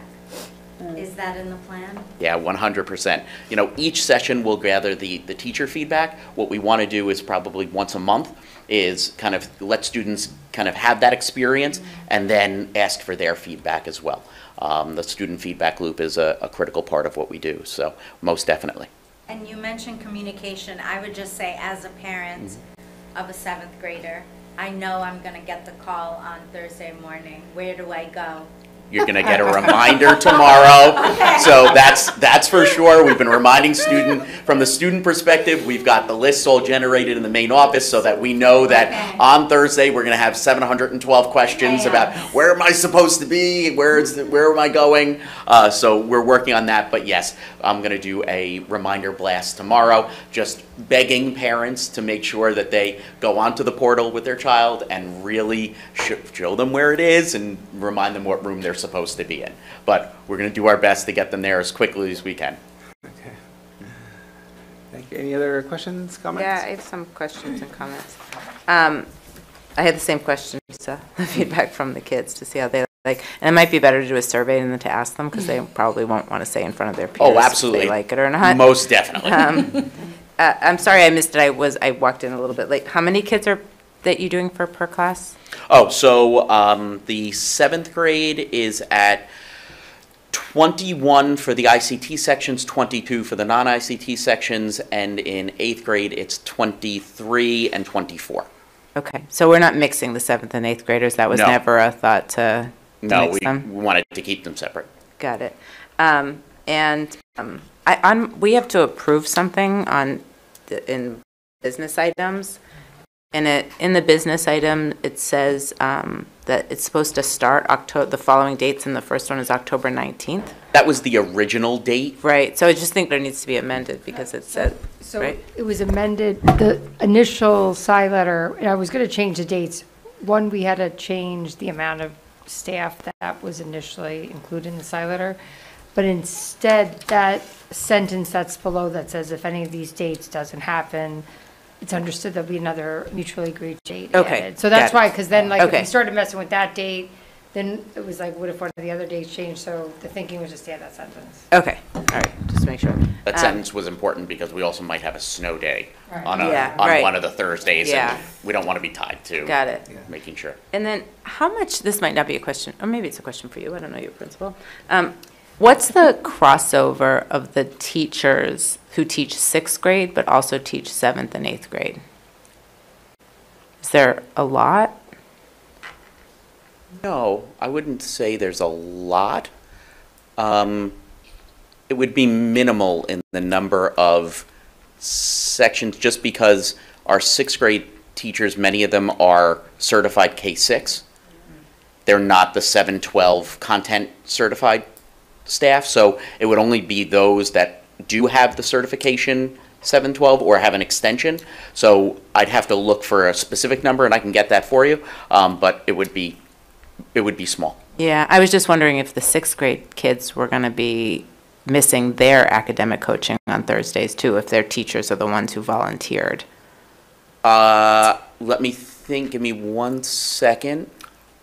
I'm just going through the list in my I have head the of list here. teachers. Miss Orcharcher might teach 6th grade, I think. She has a 6, yes, and Miss Some of these- so- Richmond, Right. Mr. Urich. Yeah. Yeah, so there's a couple. So what's the fix for the 6th graders who will be missing academic coaching on those days? I'm not sure that there is a fix for it, but, you know, they've got 4 other days during that time, and they can visit, you know, we can make sure that they see those teachers on the other days, on the days that they are there, and then see the teachers that aren't teaching in the program on the Thursday. Right. That they're available. So it might be worth it for those teachers who are doing this to also consider their 6th grade classes and the homework they assign and the projects they have for Fridays, because Definitely. they won't be able to have it. And then, you know, I was thinking that so there are teachers who are volunteering for doing this, right? So some of them are volunteering, and then other teachers are not doing it, right? So it's only the volunteers, the 17 teachers that we see here who are the volunteers for it, correct? Right? Volunteers. Yeah, Yeah. the 17 teachers. So basically, no teacher will have academic coaching on Thursdays. Not just the teachers who are teaching this, but there's just no academic coaching on Thursdays For 7th and 8th grade. for 7th and 8th Correct. grade, right? And so since you said that, you want to train teachers and stuff, have you thought of using that time? Because the teachers are being paid until 3:15. Even though on Thursdays, none of the teachers except the volunteer ones who are getting paid in addition to doing this. So the teachers will be getting paid from 2:45 to 3:15, but not doing, many of them won't be doing anything. Would that be a good time to try to do some professional development? Because, oftentimes we were just talking about with like TESFA about how professional development happens when we have to get substitute teachers, when we have such a problem with substitute teachers. Here we have 24 Thursdays that for a half an hour give us the opportunity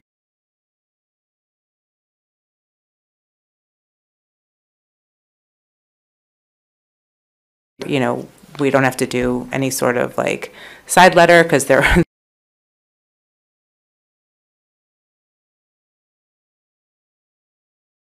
the kids, because the kids aren't going to be doing anything during that time. So I guess for all of those teachers who are, legally required to work per their contract,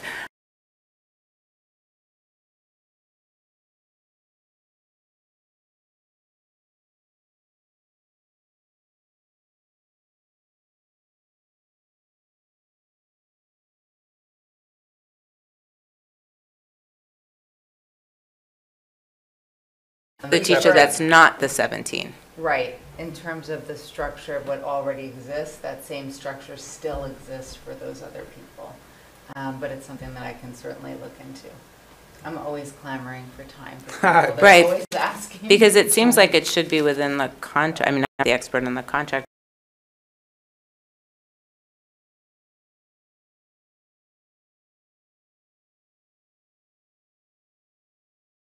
During the school hours that they could be doing professional development. It's just like this amazing block of time for 24 sessions that we could really take advantage of and do something with. Yeah, that makes sense. That's a good point. Yeah, we'll look into it. I think the fact we're not leaping at it means there's some particulars that are a challenge. So it's a creative idea. We'll look into it and get back to you. I think. I talk about a number of levers you can pull as a board. There are only so many levers we can pull as administrators.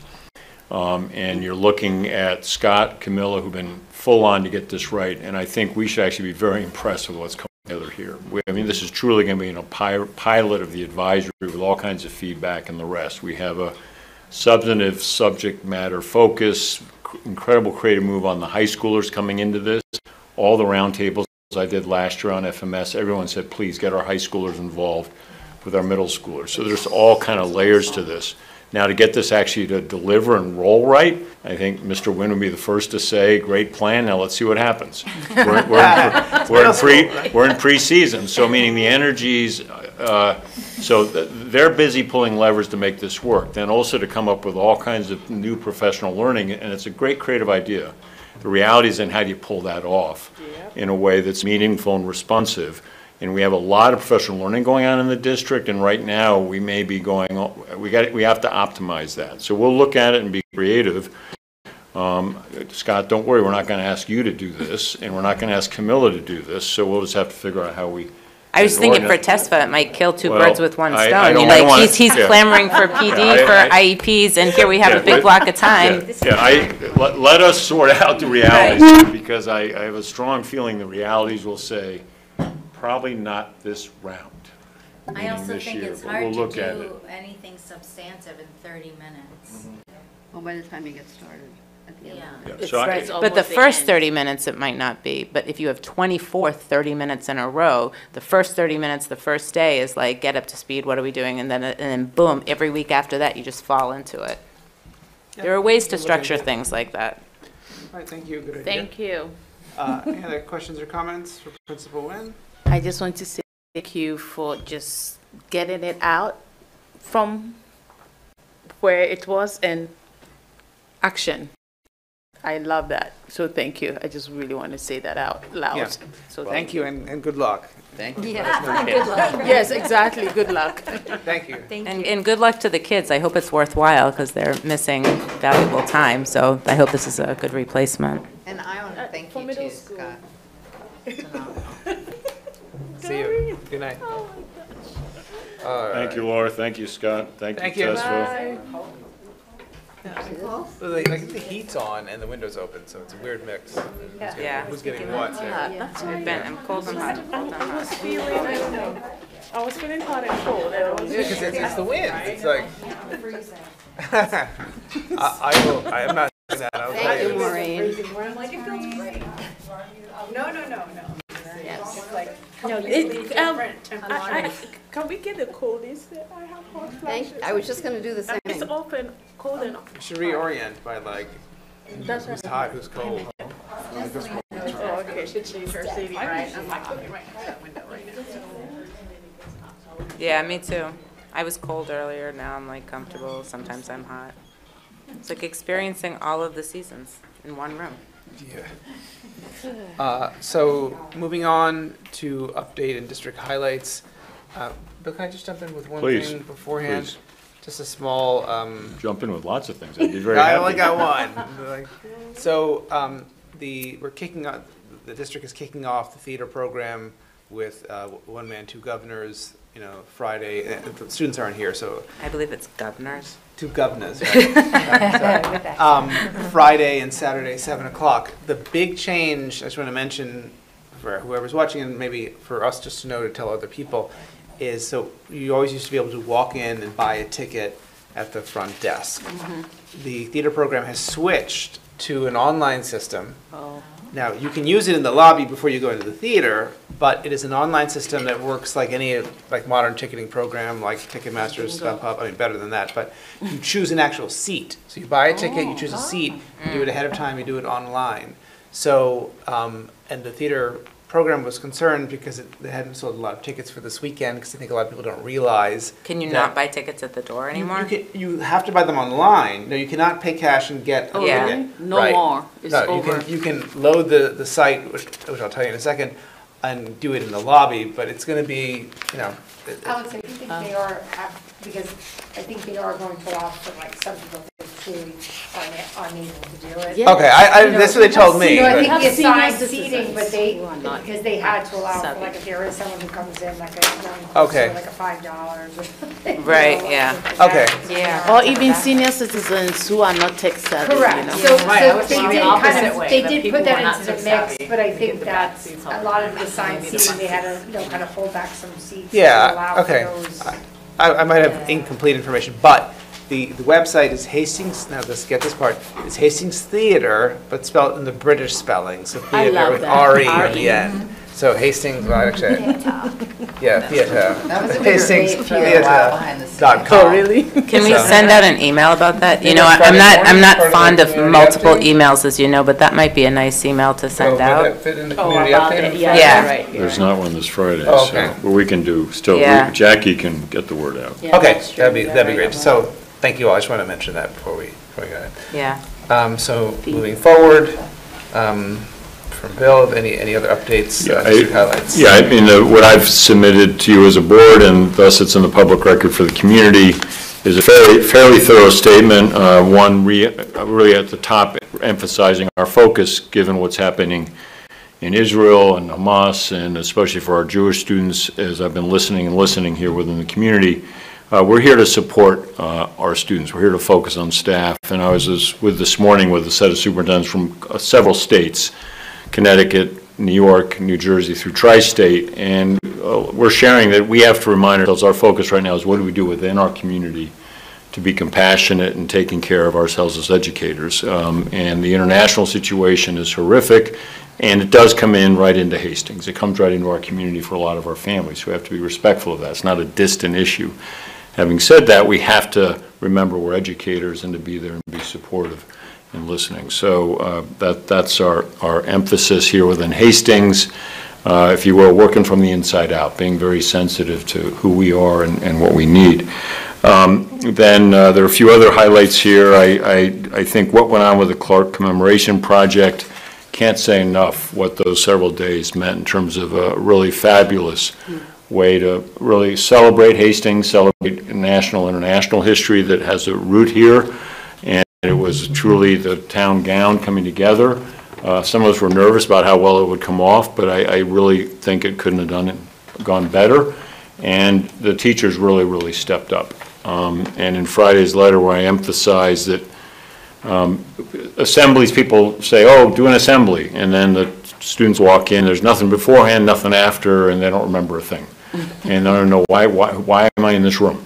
Well, that did not happen here. There was a lot of pre-work, the assemblies, and then the post-work, and the assemblies were substantially and solely, really, Minnie Jean Brown Trickey with students and their questions. And I think that made it very powerful and meaningful. And then the Saturday session down at the community center, for those who were able to get there, was quite powerful. And you know, it was a real bridging. And I think especially the first topic I raised, I think right now it was a very important connection building for a lot of us. Other things in the letter, but I think that's the main thing I'd focus on, those two pieces, or not the letter, but the posted statement. Yeah. Thank you. Thank you. Can I ask two questions? When it says to sign up for the solar, this may be a question for Maureen, does that mean if you want to utilize the solar power, you have to sign up, otherwise you can't pull from the grid? Is that what that means? Yes, correct. So they, Community Solar, which is the company that we're working with the solar panels, they can determine how much this particular project will provide. And then it's available to Hastings residents first, so you need to sign up with them. And some of our students have been involved in that project of helping provide information on what that exactly means and all the rest. And I think there's my understanding, there may be other projects, beyond ours that would also add to that supply for the village of Hastings. So once you would sign up, then they would allocate based upon the amount of households they can, how much offset you're gonna get from that. Right. So yes, you have to sign up with So that. are we partnering with like the mayor or the village to make sure that we get it out to all the residents, not just people who have kids in the district? No, so the students, the students, when I say our students, they're connected to the village through their work with the sustainability, group that, although there are students that they're kind of working with the village on this project to widely, they Got have it. That's what I wanted. So everybody will somehow hear about it so that they can. Yeah, the push on it's been from the village. Got it. There's been a nice intersection, though, with two of our seniors, with Eric and Barney, but the whole lift on this has been from the village to go resident-wide. Got it, okay. And maybe they've sent it out already, sorry if I didn't say anything. And it's, we didn't say full, but it's close. Got it. And can I ask you one more question? Is Courageous Conversation handling or having any classes on the Israel-Hamas conflict? It seems like the perfect place for it. So at this time, they have not rewritten curriculum, but I've been sending out some resources to the faculty. I think people are, I can't say that we have comprehensively put things into curriculum, with the exception of some very specific conversations that have come through current events work that we're doing, and Claudia Heitler is someone we've worked with over the years. So it's coming through in that way in the elementary school. It's coming through mainly social studies in the other buildings, and I don't know that people are, widely creating lessons around that, but it's not living, to my knowledge, in the Courageous Conversations class. It's more in the current events. I'll actually be sending out another group of resources within the next couple of days specific to anti-Semitism and Islamophobia, and that will be classroom lessons as well as resources for families, and they'll also be getting the classroom lessons so that just different ways in to approach it, but we haven't put anything in as like mandated curriculum at this time. Because it's just too complicated to try to do it in real time? Yeah, again, the advantage of my stepping out to get outside my Hastings head and talk to fellow supers. This is an issue everywhere right now, which is, and especially in districts that are setting a high demand pace and don't have enough time to cover material. So I think so it's not getting covered a lot. I don't want to create false expectation. And that's where I'm going to use the phrase inside out. I just want our staff and faculty and administrators paying attention to their own peers, adults, because we have adults who are really struggling with what's going on, and then also students. And I met last week with our 2 students. I tend to point to where people are, so they're not there. But last week I had a great the student reps, and they said, Dr. McCursey, it's only come up in a couple of our classes. And so I talked to them a little bit, and they understood that one is, this is difficult stuff, right? And then 2 is, if I'm a busy teacher with my plan, and I start going down, no matter how vitally important this path is, if I start going down this path, I have all this over here I didn't get to. So I think for most educators, and I was sitting with, I'm not going to name names, but 2 Connecticut supers from very successful districts who have this exact same issue going on, with populations and families that are feeling like Hastings families, right? Very personal. And then they're saying, we just got to kind of do what we can to support, and in the classes where it can come up, let it arrive. And we are sharing the resources, so we're helping teachers who may want, but us sweeping in to say, please do this here, do that, which I know you're not asking. Yeah. And we do have there are some places where it might be more natural. Where it has come up was in social studies and English, which to me is a more natural place for it to evolve. Yeah. Right? I mean, but I don't want to create an expectation for you as a board. Correct. And thus, as the community listens to us, have I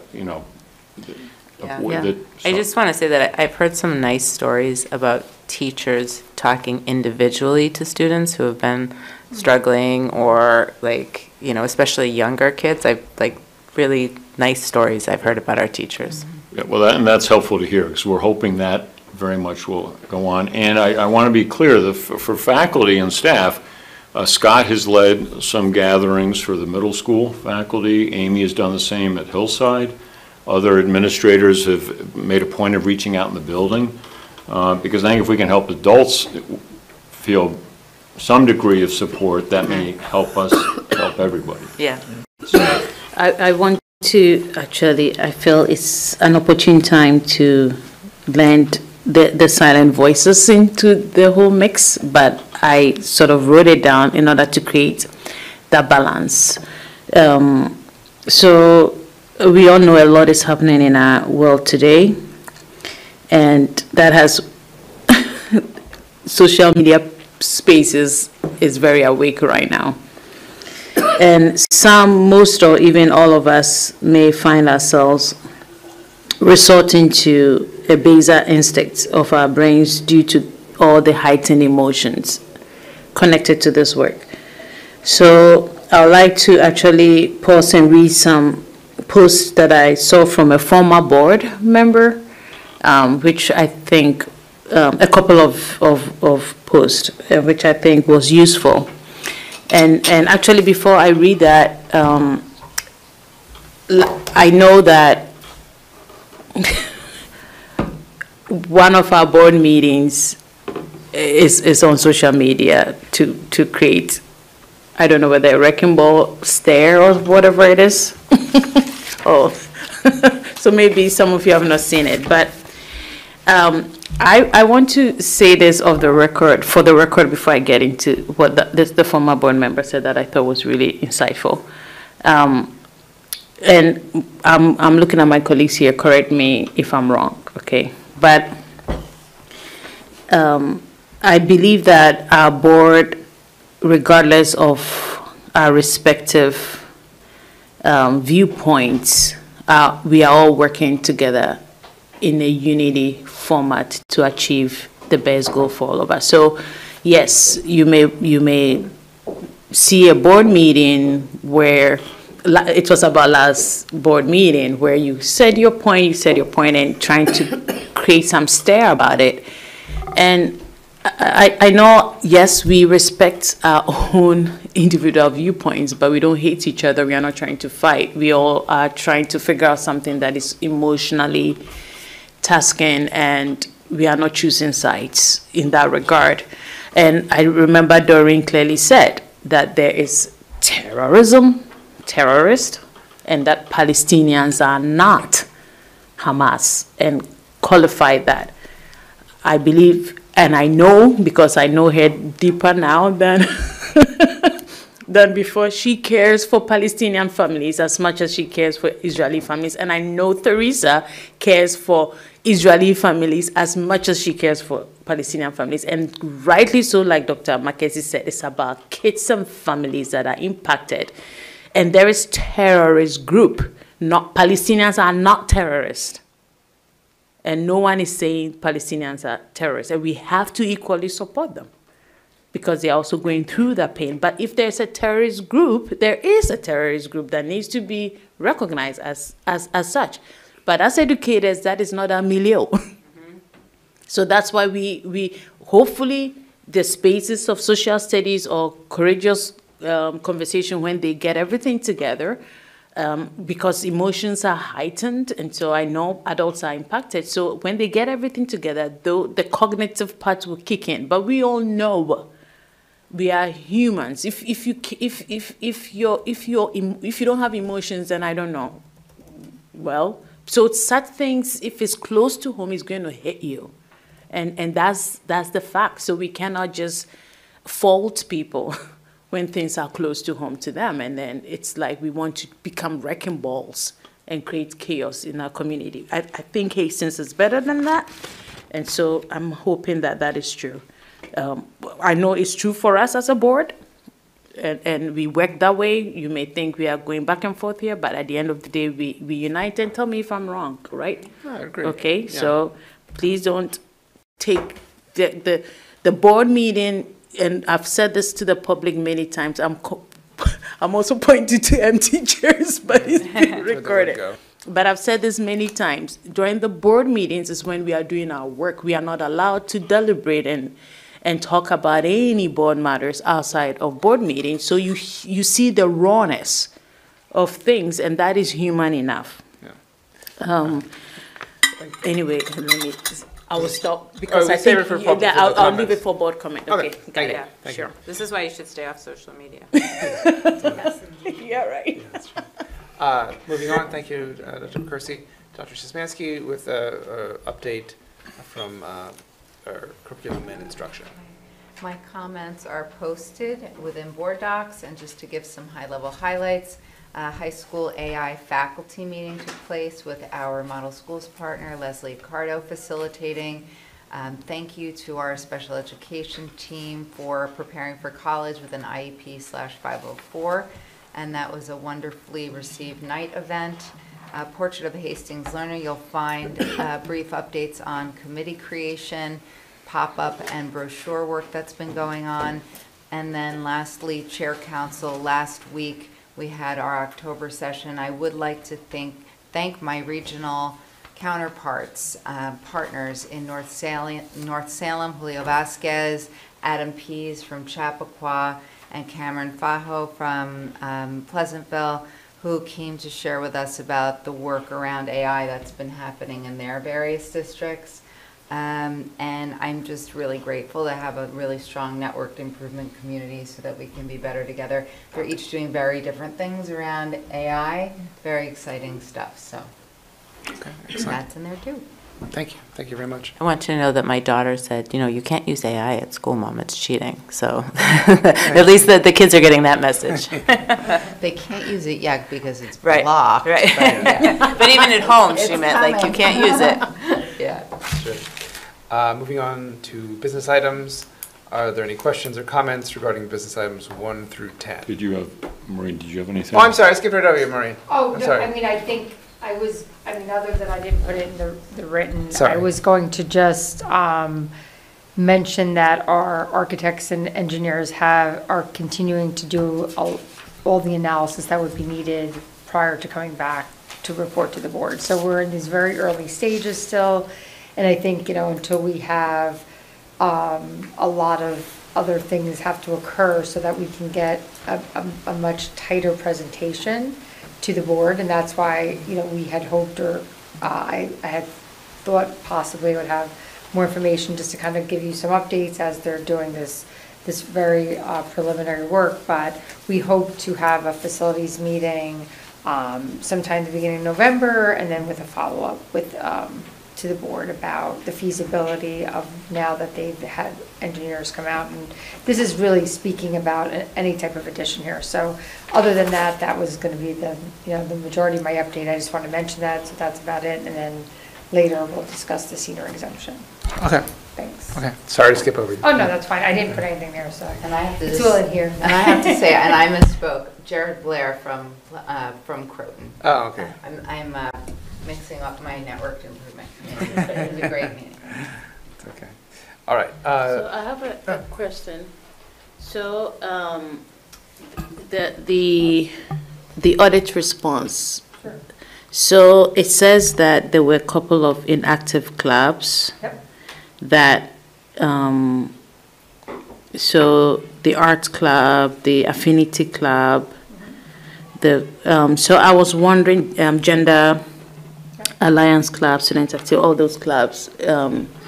You said they are inactive? So what they're speaking to, so earlier, Mr. Schaefer referred to under New York State law, they have to audit not only our financial statements, But the clubs, extra classrooms, funds. correct. And that really, again, and I can look into whether the club itself didn't run or there just wasn't any financial activity.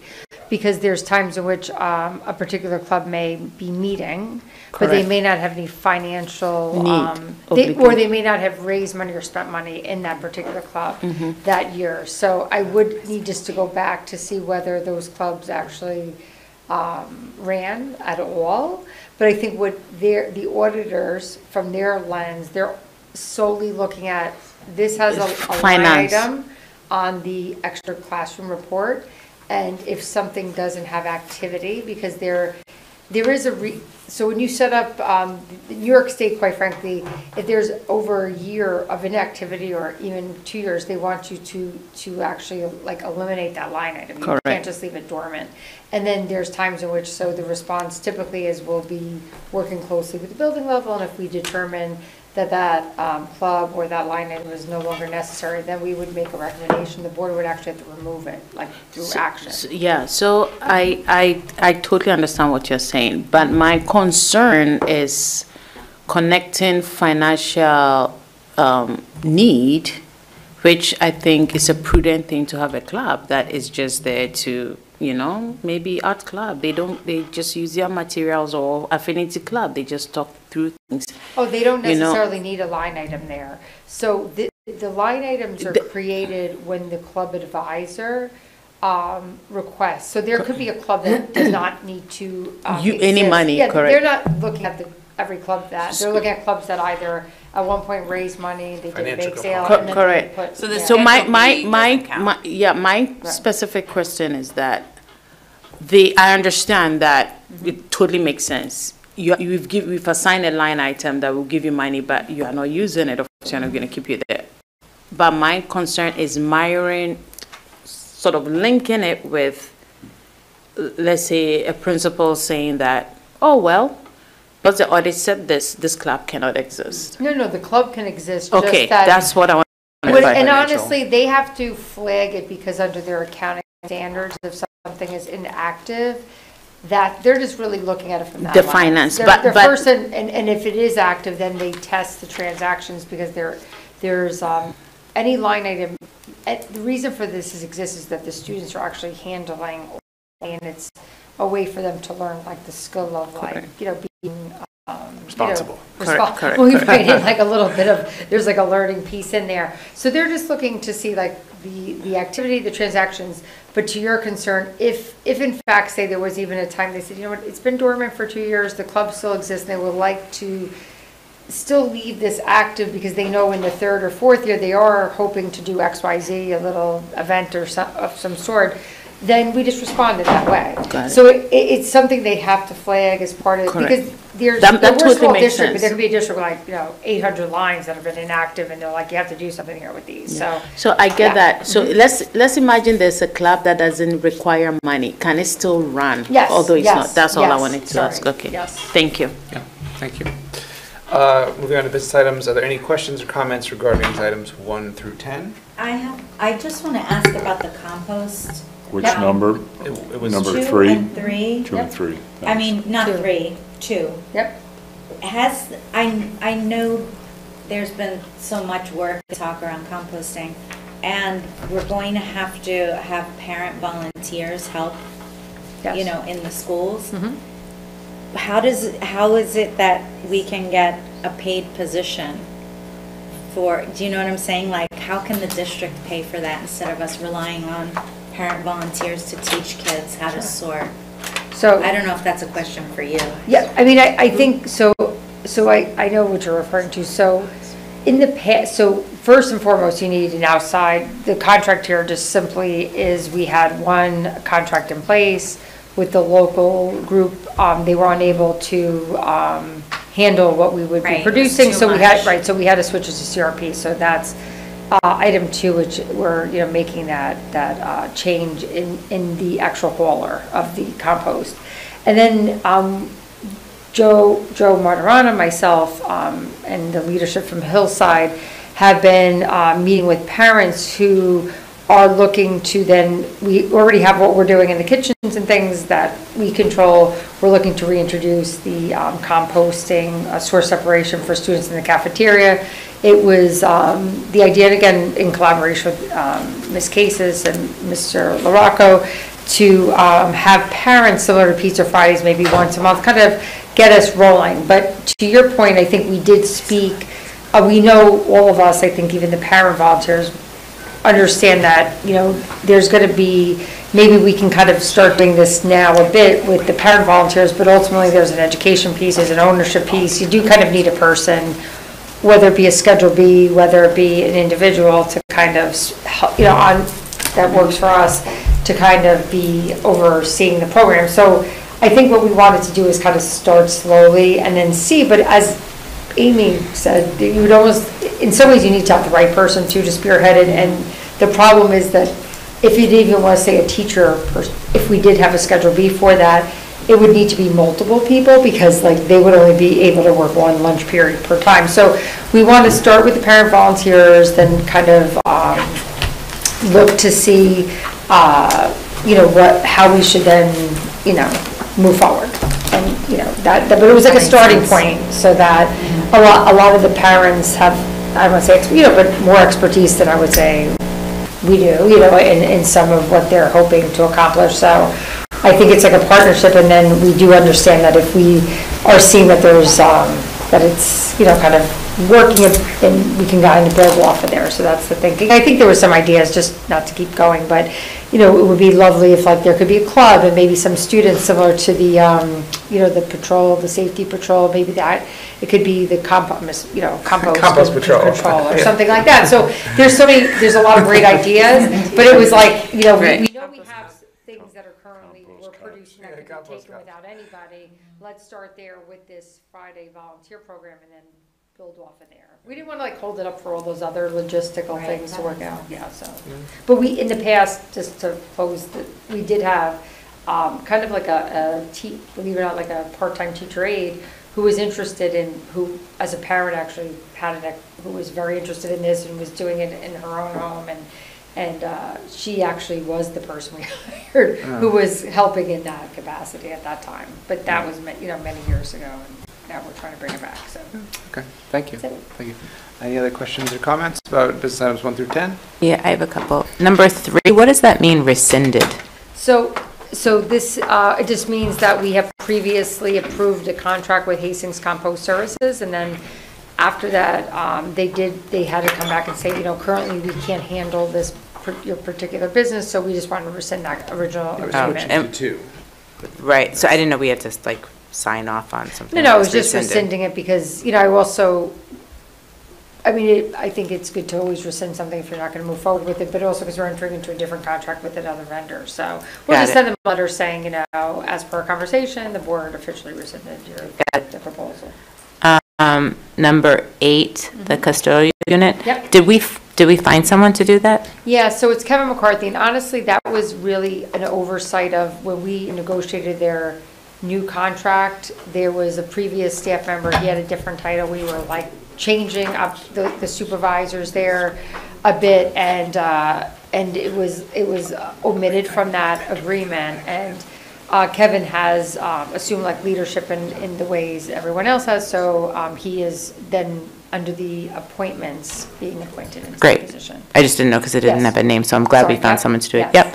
And then number 9, the Hastings Associate Administrators' side letter. Yep. I see it says it's to 4,000. What was the limit before? 4. And why are we raising it? So what happened was the initial language was a pot of $4,000 per year for the entire unit. And it spoke to like two members. And what we did at that time, I think obviously we want to be equitable, but I think at the time we thought 2 people were going to access it, and then it was only 1 person. And, you know, we had talked about like, we don't care if like 1 person gets 4,000 too, but the way the language was written, it restricted per 2,000 per year per person.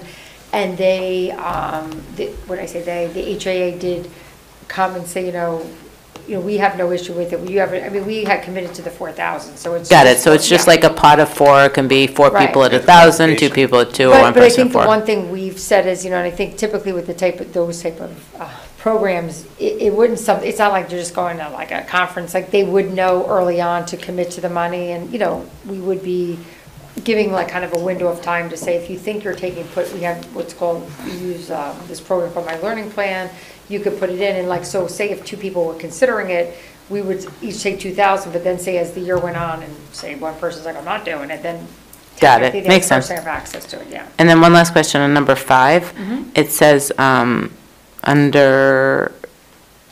it says like substitute teacher under 1, it says 140 a day without benefits, except that should a substitute teacher replace the same incumbent teacher for a period of 20 consecutive school days or more, the prorated daily rate shall be based upon the teacher's salary. So, well, It doesn't say I don't know what that means, So all though. that I know, and I know it's a lot now that I'm looking at it. I mean, like, what percentage? So- Based so on this all- teacher's salary, No, like an additional So what this 5%? means is that under the teacher's collective bargaining agreement and substitutes, that if any substitute teacher happened to end up being in for a person that maybe at that time we didn't know was going to not be able to return, and they. Yeah, I get it. Sorry, Maureen, I get what it means. I just mean, how are you determining what the salary will be? Oh, no, it would always be BA1, MA1, or doctoral 1, and it's really, depending on what degree they have, they get step 1 of that salary matrix. We go back to the teacher's contract and place them where would be appropriate for that individual. Got it. So it Yeah. replaces the exact teacher of that spot, like, Well, it would that be whatever the based upon the teacher's, person, not that the teacher person, replacing. not the role. No, the person, not the role, right. Got it. Right. Thank you. Okay, thank you. Any other questions or comments? No? Is there a motion to approve business items 1 through 10? So moved. Is there a second? Second. All in favor? Aye. Aye, thank you. Moving on to to placements and services for CSE and CPSE. Are there any questions or comments? Is there a motion to approve our placements and service for CSE and CPSE? So moved. Second? Second. All in favor? Aye. Aye, thank you. Moving on to personnel, we look at this as a consent agenda. Are there any questions or comments regarding our appointments, amendments, leaves of absence, resignations, or terminations? I have a question. On C, under amendments, there are 3 people who are being amended for Spanish position at Farragut Middle School. No, 2 in Farragut Middle School and 1 in the high school. I'm just curious, did we lose the Spanish teacher? Is that why we need to give extra? We've been trying to fill the position for a while now. Got it. So they're taking an extra step. Okay, good. That's a shame. It's hard to find a Spanish teacher? Yep. Language teachers. Language, yeah, French, I understand, but Spanish, I wouldn't think. No, Spanish is World very difficult. languages, any kind of instructional technology, special education. Interesting. Science. Yeah, the others, I can see how, for some reason, I just thought there'd be a lot of Spanish. Now that we start going to the It's an exhaustive list. Thank you. Is there a motion to approve our appointments, amendments, leaves of absence, resignations, and terminations? So moved. Is there a second? Second. All in favor? Aye. Thank you. I'm going to head to the minutes from our last meeting on the 11th. Are there any questions or comments? Is there a motion to approve our minutes from the October 11th meeting? So moved. Is there a second? Second. All in favor? Aye. Aye. Thank you. This is old business from last year that we're pulling up to look at and vote on. This is the senior citizens exemption. Just as a sort of preface, we looked at it. It came down late October last year. It didn't have any sort of data component attached to it, and it was really timely. So if you remember, we just tabled it. We didn't even take it up for a vote. And what has changed is that Westchester County provided data for us, which I think Maureen summarized in the document. And the overarching, need for this was that there was an existing tax exemption that was tied to a specific dollar amount, and that was last set, I think it was 2007, had not been updated by New York State. And so last year, what they passed through was essentially an updating of the numbers of the dollar amount. But the benefit pre-existed and continued all these years. It just has never been reset to account for inflation. So, and if I'm not mistaken, the cumulative jump is something like 20% or 21%? It's like 50%. Oh, is it 50%? Yeah, it's higher than that because it goes from, at the highest, like 38,000 to like 58,000. I mean, it's like 20,000 jump on I think it's like 50%. Yeah. But that being said, there are people that already have 50%. And, when you're doing, I think when you look at it purely from like, comparing that kind of jump, but I think it was more about, and there could be people, like obviously I'm trying to provide some guarantee of what we think it may cost us, but I think looking at what we're currently spending, knowing the folks that have either applied in the past year and some of which were eligible, some of which were not under the current, table, and then understanding that currently there are people that are at the top exemption is 50%, right? So even for those current people, 50% already, so regardless if you put it up, they're still going to get that same 50%. And the exemption, just so I can understand the language, that means like, say my taxes were $30,000 a year. If I qualify, that means I pay $15,000 a year. Is it that simple? More or less. I mean, what they're getting, the exemption is more on their value of their home, right? So it's based upon if your home is assessed at $1 million. So if my home is and if it is $1 a 50%, and if you make under that threshold, you would get, your house, you'd be assessed on $500,000. So yes, so you'd pay the taxes as if your house was $500,000. Right, and again, we know that it's a sliding scale, so some people receive 5%, 10%, or 50%. So that's what it means by like the old one is 29,000 to 37,399. It means like if you're 29, maybe you get the 50%, and if you're 37,399, you get the 5%. Correct, yep. Got it, okay. Yeah, just to add. I just wanted to make sure I understood the language in it. I ran the number just really quick. So you're right, it's about 50% of an increase, but actually I had gone back and added up, just for the record, the CPI increases going back to 2007, and those reach into the 40%, believe it or not, the cumulative annual CPIs. So it's pretty much tracking, just extending the benefit. I think that's what they tried to track it based upon. I mean, that's where that number was at the built top off end, of, right, at that. At the maximum. Off of that number. But, currently, if, and I try to provide that number just to get you a sense, like with the 27 individuals who are currently receiving the exemption, what the value of that is to us. Twice. Assuming that, but again, if you really look at the pure dollar number of what the additional shift would be, and again, it could be a little bit more, it could be a little bit less, because there may be people that we're not aware of, right? And we can only count for the people we know that either applied for it. It doesn't capture every single person, and there may be people like any type of exemption, including STAR, that may not have applied for it or not unaware of it. So, even with the adoption of it, it could go up a bit more than what we're kind of capturing here. But even with that, assuming that you were to get another 20 people or so that now become eligible with the current folks in there, you're really only talking about like $110,000 shift in total on people's taxes.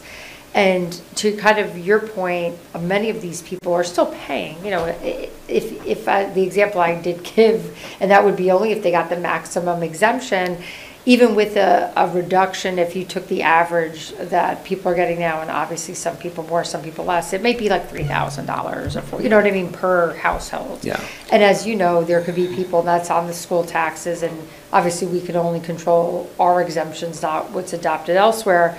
But, that a person could still conceivably, if they're paying 15 or 16,000 just in school taxes, which is pretty much what even people on the lower end home values are, they would still be paying 10 or 12. It's not as though they're paying, they're still paying a good chunk of change. I mean, there are senior STAR also involved there. But again, I think if you think about, they're still, paying, they're still contributing a good amount to the I don't understand how, can I just ask one question about the amount? No, go ahead. So like, if the range is from 29,000, so at 29,000 you get a 50%, but what if you make 28,000? Does that mean you get no break at all? No, you do, and honestly, I was going to put 0 to this, but Okay, because it's just really- confusing to me, It and I is, was but like, what if look you at don't the have way- any income? Right, but the way they do it on the charts, and I kind of picked up their language, that's why I wasn't, Okay, if you. so there are still breaks for people who make 0 Oh, or 10 or 100%, 50, yeah, okay, yeah, got it. Yeah, and I think, as you know, and we're going to make all the documents live as we did last year, that are just kind of the state documents that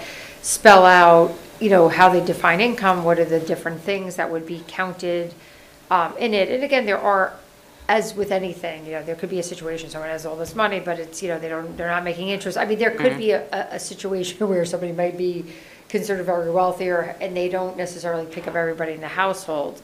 I think the one thing I did mention the last time that we do each year is that they send us a verification to ensure that anyone who is receiving it, if there's children that attend the public schools in that household, they do not receive the exemption. Because the assumption in that, they can't always know if there's like. Oh, the assumption is that you don't have kids in the school district, that's why you get the exemption? Right, because say if you had a grandparent owning a home and they were like making 30, but then there's like 2 younger people coming from the home, and unless they have adopted those children, most of the time the parents, and in that scenario, we just mark off children in the district and they do not receive the exemption that year. Unless. But that doesn't seem regardless of fair. income. I don't know the ins and outs. But It isn't, but I guess the thing is, when we ask for the household income, they're not reporting who else lives with them, they're only reporting their own. So if you verify. Situation where the grandparent might. Like, own I know their home, people but they that have, are in that two situation. income earners in their Right. house, and they're sending their kids to the school. The kids are the beneficiaries of the public school. So while the senior may fall within this income eligibility, they still might have 2 big earners who are sending their children to so.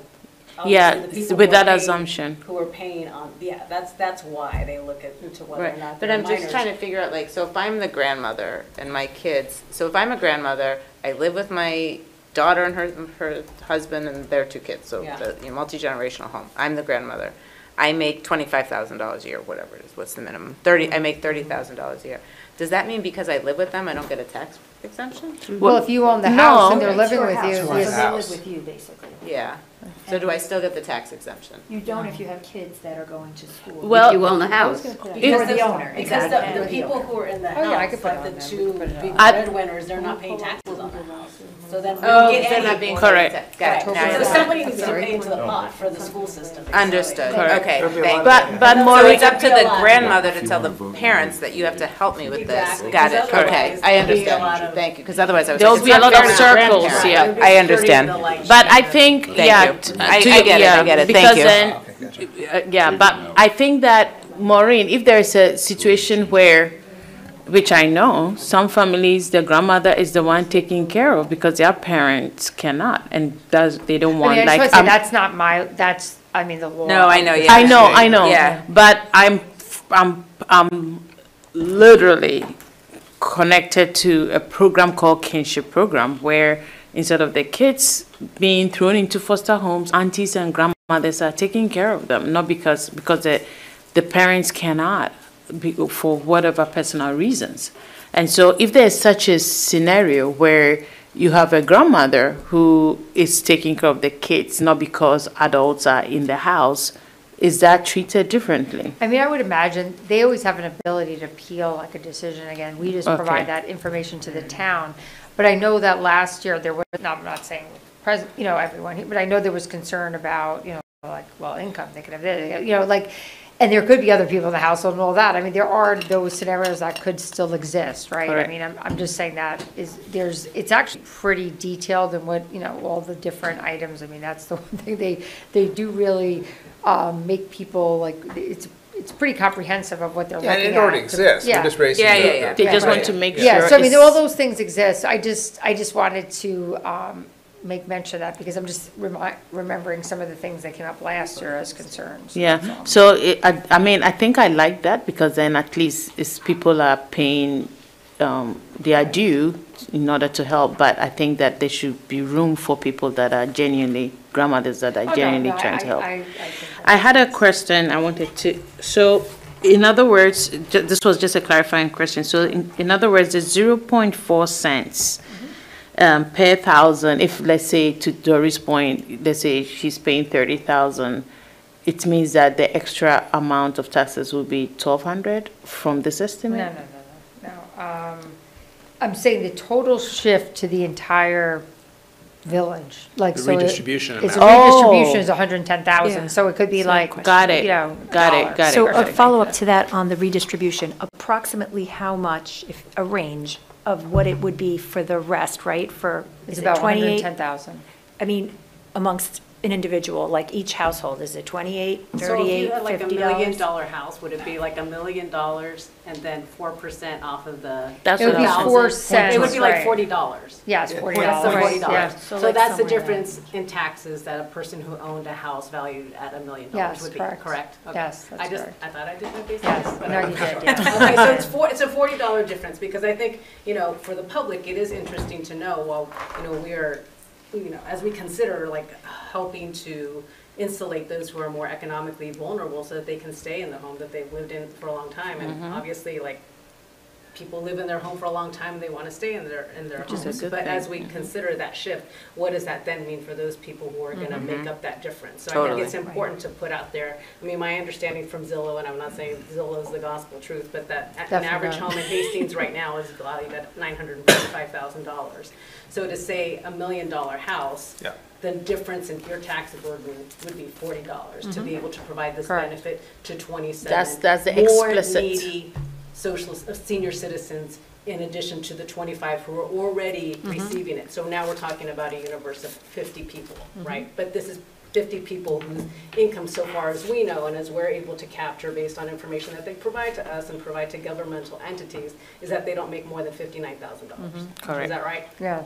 Okay. Yeah, so that was a And I feel value. comfortable with all that. Yeah, Yeah. I am, that literally, the summary of what, is what I was driving at, that at the end of the day was the dollar amount, estimate, because that way people know that, this is a very noble thing to do. So it's So basically, I'm in it's 4 support cents. of it. 4 cents for every For, thousand. that's what I was So saying. $40 for $1 million. Correct. Or based on your Four- whatever assessed Yeah, value is, exactly. right. That's how I was trying to calculate the 4 cents. And but I, this was and I good. do think that the public rightly asks questions about how we make these 1,200 decisions, just cents. because, Which is this is a community where we don't have a very $12, yeah. broad commercial base. So when people look at, well, why did they do it so quickly in these other communities? I think it's important for people to understand contextually that in other, even river towns and other communities that are similarly situated like ours, there's a very broad commercial land base that we don't have here. And a lot of that is by design. But that does then, and while that is one of the things that makes our village unique and wonderful, and many of us want to live here, it also does have repercussions in terms of how the school tax burden falls upon people. So I Yeah, good think point. Yeah. people should think about that. I'm Right. not saying that's a pro or a con, but it's a fact. Right. So whenever we make these decisions about any type of, any people who we can, extend this type of, tax insulation to, we need to think about it in the broader context. 100%, because I think that's a really good point, Sylvia, because I also agree. And, I think that on the face of many of the things we're offered, it's like, do you want to give senior citizens a tax break? The gut reaction. Of course we want to give senior citizens a tax break, but you always have to remember that whenever you give X, Y, and Z special interest groups a tax break, somebody has to pay that bill. Right. And so it goes to somebody else. So, what I don't like about this is it's based on income, and so I could be sitting on $5 million and be a senior citizen, and technically, I have a couple of board seats, and I'm getting, I thought it's home value. $50,000 a year. I thought it's home value. No, it's based off of your income. You're right. So, Yeah. so it doesn't seem fair at all. Homeowner. Right, so sometimes you could be a very wealthy person who happens to be a senior citizen who only makes $50,000 and is getting a tax break, but you've got some person who's 30 struggling and has to pay a higher tax because Wow. it's very different. This is the way these things are defined, and this is what we have to think about. And so I think that, that we get people very upset about, why wouldn't you just give a tax break to A, B, and C people? It's because of that. Not everything is so well defined that you understand exactly who's getting it. It seems like it's only needy people that get it, but it's not always the case. And so those are things to consider, because people who actually are needy might be paying the bill of somebody who has a lot of money. Correct, that you're right about it.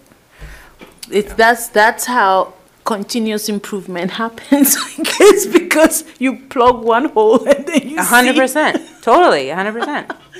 So, at this point, I would assume that we would just vote for it. I had another clarifying question that I didn't bring up. So, and I know it's in your area of expertise, so you can't help me clarify that in my head. So, when the village passes such a thing, which they did, but we did not, it's better not me. Okay.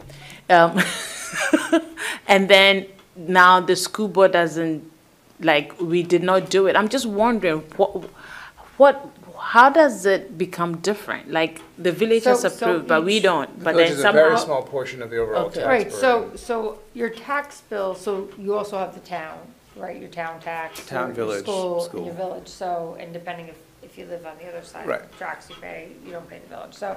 But each of them has an assessed valuation, and when they adopt or modify, it could be the senior, the firefighter, whatever, they're just impacting that, their assessed value multiplied times whatever the tax rate is for that service. So we all are our own kind of entity, in some ways, the town, we're under the town, but we're not all required to have the same. So a person's tax bill, if they've adopted that resolution, the assessed valuation for the home, for that senior would have been lower on that portion of their tax bill. Got it. Yeah. Got it.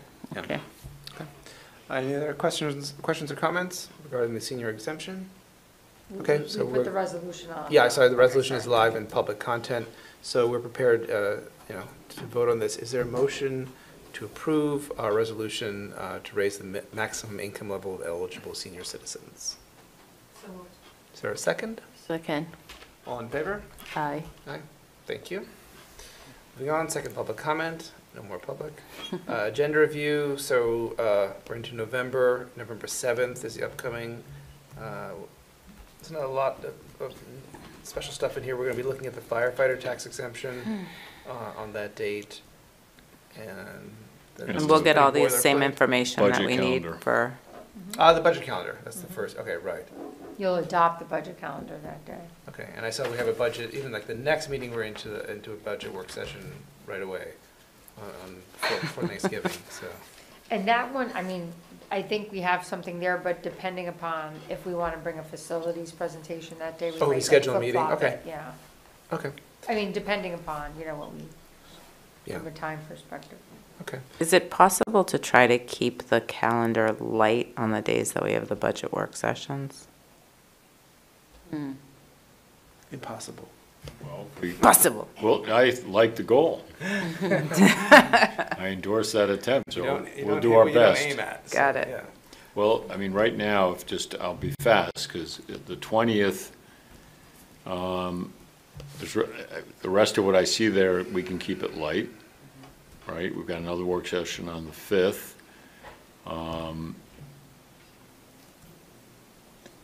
I suppose the budget work sessions are going to be what, single topics, so maybe they won't be so big each time.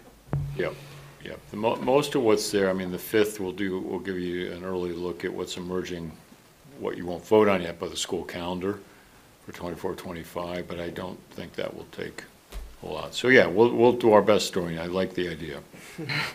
Yeah, and Thanks, again, Bill. just to remind you that what we're gonna hopefully do the same format we did last year, where those earlier meetings, because we're not gonna, even at that point, have met with everyone internally, but it'll just really give you a sense of if, you know, we roll over everything in some early Yeah, numbers.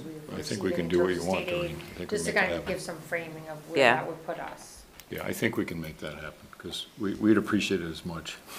That's true. We're all aligned on that, yeah. It's what they call win-win. Will we Win-win. need some extra time for the facilities? You know, a few meetings, Yes. because that's going to really Yes. take some time to hammer out, right? And that's why I said depending upon, you know, I want to be also thoughtful of the time, because really these type, like to get it as tight and as much information available, not to mean that it's decided, but they really needed to, we want to get a good presentation for the board that's meaningful. So we talked about like what, in particular, anything we're talking about renovation of this building and in addition. So to your point, we're kind of gauging where they are in their process and then saying, are we at a place in which, you know, we'll have that meeting in the beginning of November to kind of, you know, provide those updates. And then but to your point, there will be a need to have more of those on this calendar. Okay. Maureen, I know this is not an explicit thing on the agenda, but I think last time I was asking if we can also consider the cost of maybe materials and the like that would bring about the completion of the 8 classrooms that we talked about when we look into it, because I mean, we are talking about classrooms, but at the end, we want to see the classrooms. So how much money? I know we are going to use in-house individuals. Yeah, so we are, yes, but that's exactly what so in the we're trying facility, to, yes. yeah. So when you are discussing it in the facility committee, Right. you know, because at the end, people want to see the classrooms, not just the space allotted for the classrooms. No, and that's kind of to the point where once we kind of had somewhat of a understanding of a concept, it's really for them to go in and then really understand like the square footage, like, you know, even beyond our in-house, like, you know, there could be HVAC, other Who knows? types of things that would require, you know, outside expertise, and to really start getting a much tighter understanding of those numbers, including, you know, interior renovations, additions, how big footprint, what would that include? Would it be 2 stories? Would it be 1? You know, so. Correct. They're kind of now getting into that much more detailed, you know. Thank you. Right, it was really conceptual, what you heard, right, as a concept. Thank you, Yeah, thank you, thank you, yes. thank you. So yes, yes, and yes.